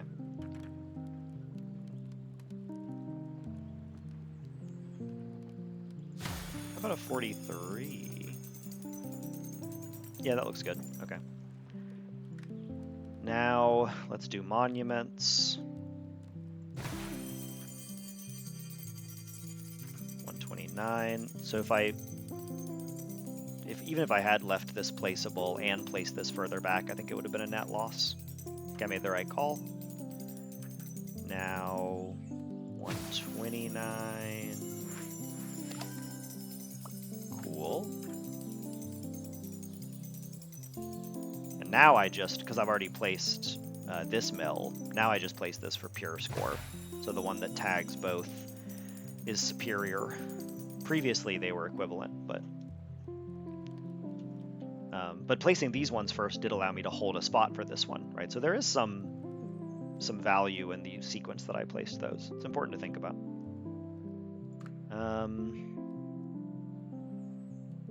Okay, so there's a 25 or a 15, and I don't think there is a single spot that's going to offset the market's negative. I don't think there's a positive market that I can place anywhere. Now, I do need to think about whenever I place this, it will be plus 0.5% of my score. And I've gotten a lot of points on this island, so maybe plus 0.5 of that is worth the negative. I think it actually is. I don't remember exactly what score I entered this with, but I'm going to get a ton of points. So I think getting that multiplier for buildings placed a little bit higher is going to matter. I mean, obviously none of this is placeable. I don't really know what I'm looking for. I'll hold it until later, though. I think I just go ahead and sawmill. I do, in fact, see the mill. You know what I'm saying? Okay, so... Oh, it's going to be so cool if there's a placement down here. This spot doesn't seem quite large enough, but maybe I can convince it. Just clip a little bit, just once for me, just a little into the cliff. You know you want to. Yes. You just had to sweet talk it. That's how you convince your buildings to be more placeable. 23 versus 25 with more negatives but more positives. Yep. And then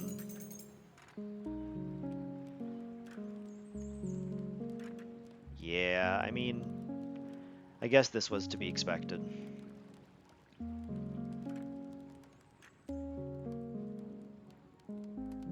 It's so close to getting those extra 2, which would be a big difference maker, but can't quite. Okay, I have a plus 7, and then out here I can get 10, 16. Love to see it.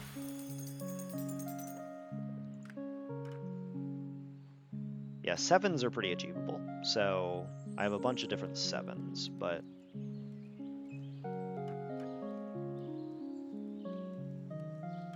I think 11 is the play. Okay, now I do not regret my decision to hold this. If you look at the locational placements of all these parks, there's not really a good additional fountain spot anywhere. But I will place it now. So up here is 7 points. There's also a 9 over here. 9 seems pretty good at this stage. There's nothing over here is even going to be... Oh, well, Low ground almost coming in. Oh, yeah. Okay, cool. Glad I thought to check. Terrible. I mean, there are worse buildings, but not quite what I wanted.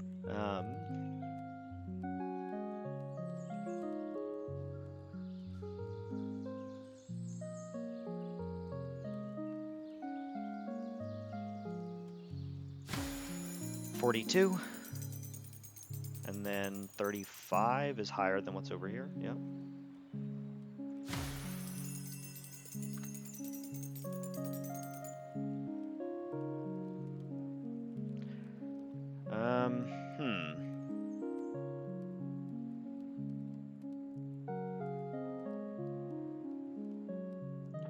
Well, okay, hold on. So the tower is plus 15.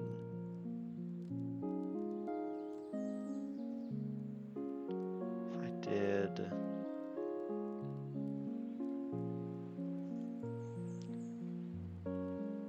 40 and then yeah, I don't think I can swing this to be better. Yeah. That's fine though. Whatever. And if I'm gonna place this for a negative, it would be cool to have it detected by my fish kites, but I don't actually think there is a spot.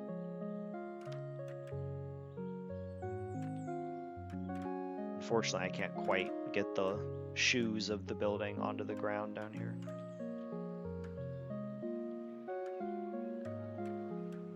You really only need to get the corners on flat ground. It can overlap, but it's just clipping into the mountain too much.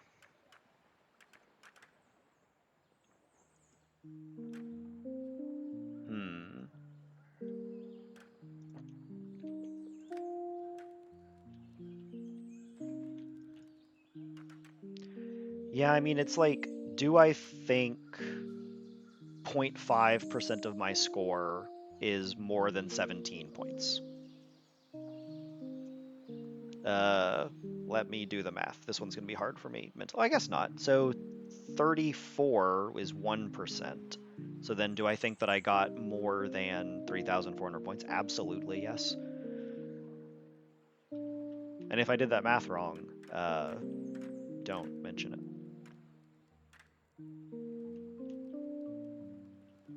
And no matter how I place this, I'm not getting another building, so that's not even a consideration. Yeah, I know I'm really sort of piddling over my last few buildings. It would be so much better to be able to tag it with a fish kite. I mean, so much in the in the like 15 point sense, not so much in the like 100 point sense. All right. So now I have a 30 out there. I think my best fish kite remains this 40, which is not good, but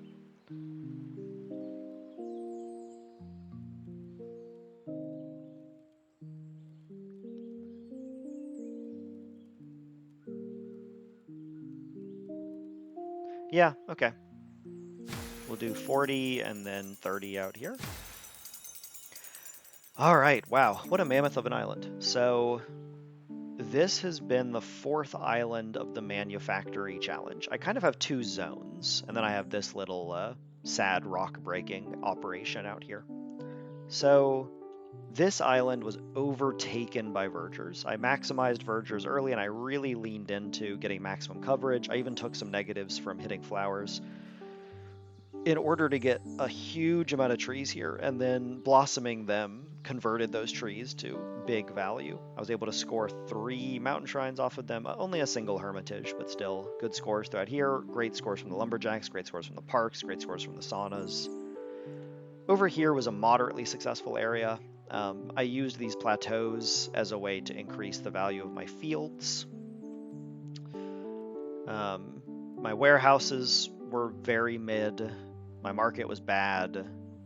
I had pretty good water buildings. I do think some mistakes were made in choosing where to locate this, but I wanted to be near enough to these fish that I could score them with a bunch of these buildings, which I did, so that's going to add to my nature interaction score. I think seeing how much total seaweed I got, it might have been better to just build in this little inlet instead of through this, we'll call it a fjord, through this little channel here. Mostly because a lot of these were single placements. Like this is a single placement. I think this was a double, but actually no, this was a double. I managed to tag that, I think. But some of these were singles. Like I think I just created too many edges to the structure versus if I had put like 1, 2, 3, 4, I probably could have had more interior seaweed fields, but hard to say. And it's also hard to predict what order you will receive the buildings versus when you want to play them. Single triangulation of pyres, just like pretty good scores. Yeah, honestly, this area just generated so much value. And going from 46, I expect this to be a huge point jump up. So let's check it out. Fun island. Nature really is quite a bit more powerful in New Shores. Yeah, 2,000 points of nature interactions. Right to 93. Okay, so I think that, given that I still have my 5th island remaining, is a pretty authoritative score. That's really good. Fantasy Stellar is powerful. Huh. I mean, I'm going to have boons on the island, so it's true that my after island score is not going to get calculated, but re-rolling a Fantasy Stellar sustainable, like what am I really looking for, right? Like a temperate ley line. I haven't even seen a ley line yet, so I'm not 100% sure ley lines exist in this challenge. They may, but Fantasy Stellar is already 2 extra boons versus a ley line would be maybe as many as 8 across the course of the island. But if I'm getting that many, I have to play the island for lower score. This is weird. Like, I think I just take this. Like, sustainable is highly mid. But Fantasy and Stellar are both good. Fantasy is one of the better island generation types. I'm gonna feel like a proper fool if I re-roll this 4 times and then don't have re-rolls and end up with something equivalent or worse than this. And this is like a 70 or 80% percentile island. Like it's definitely in the upper half, probably in the upper quartile. Hmm. I think there's good arguments either direction. I think my score is already really strong, so I think I'm gonna take kind of a safe bet and then just re-roll my boons a little bit and manage to get slightly more points from the island scoring.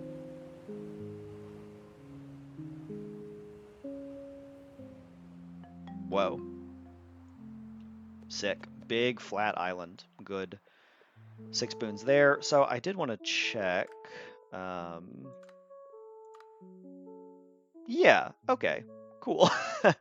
So I have an entire island remaining and I'm in the lead. I'm going to step away for a second, get some water and everything, but then I think I will continue playing right now. I'm still in the groove.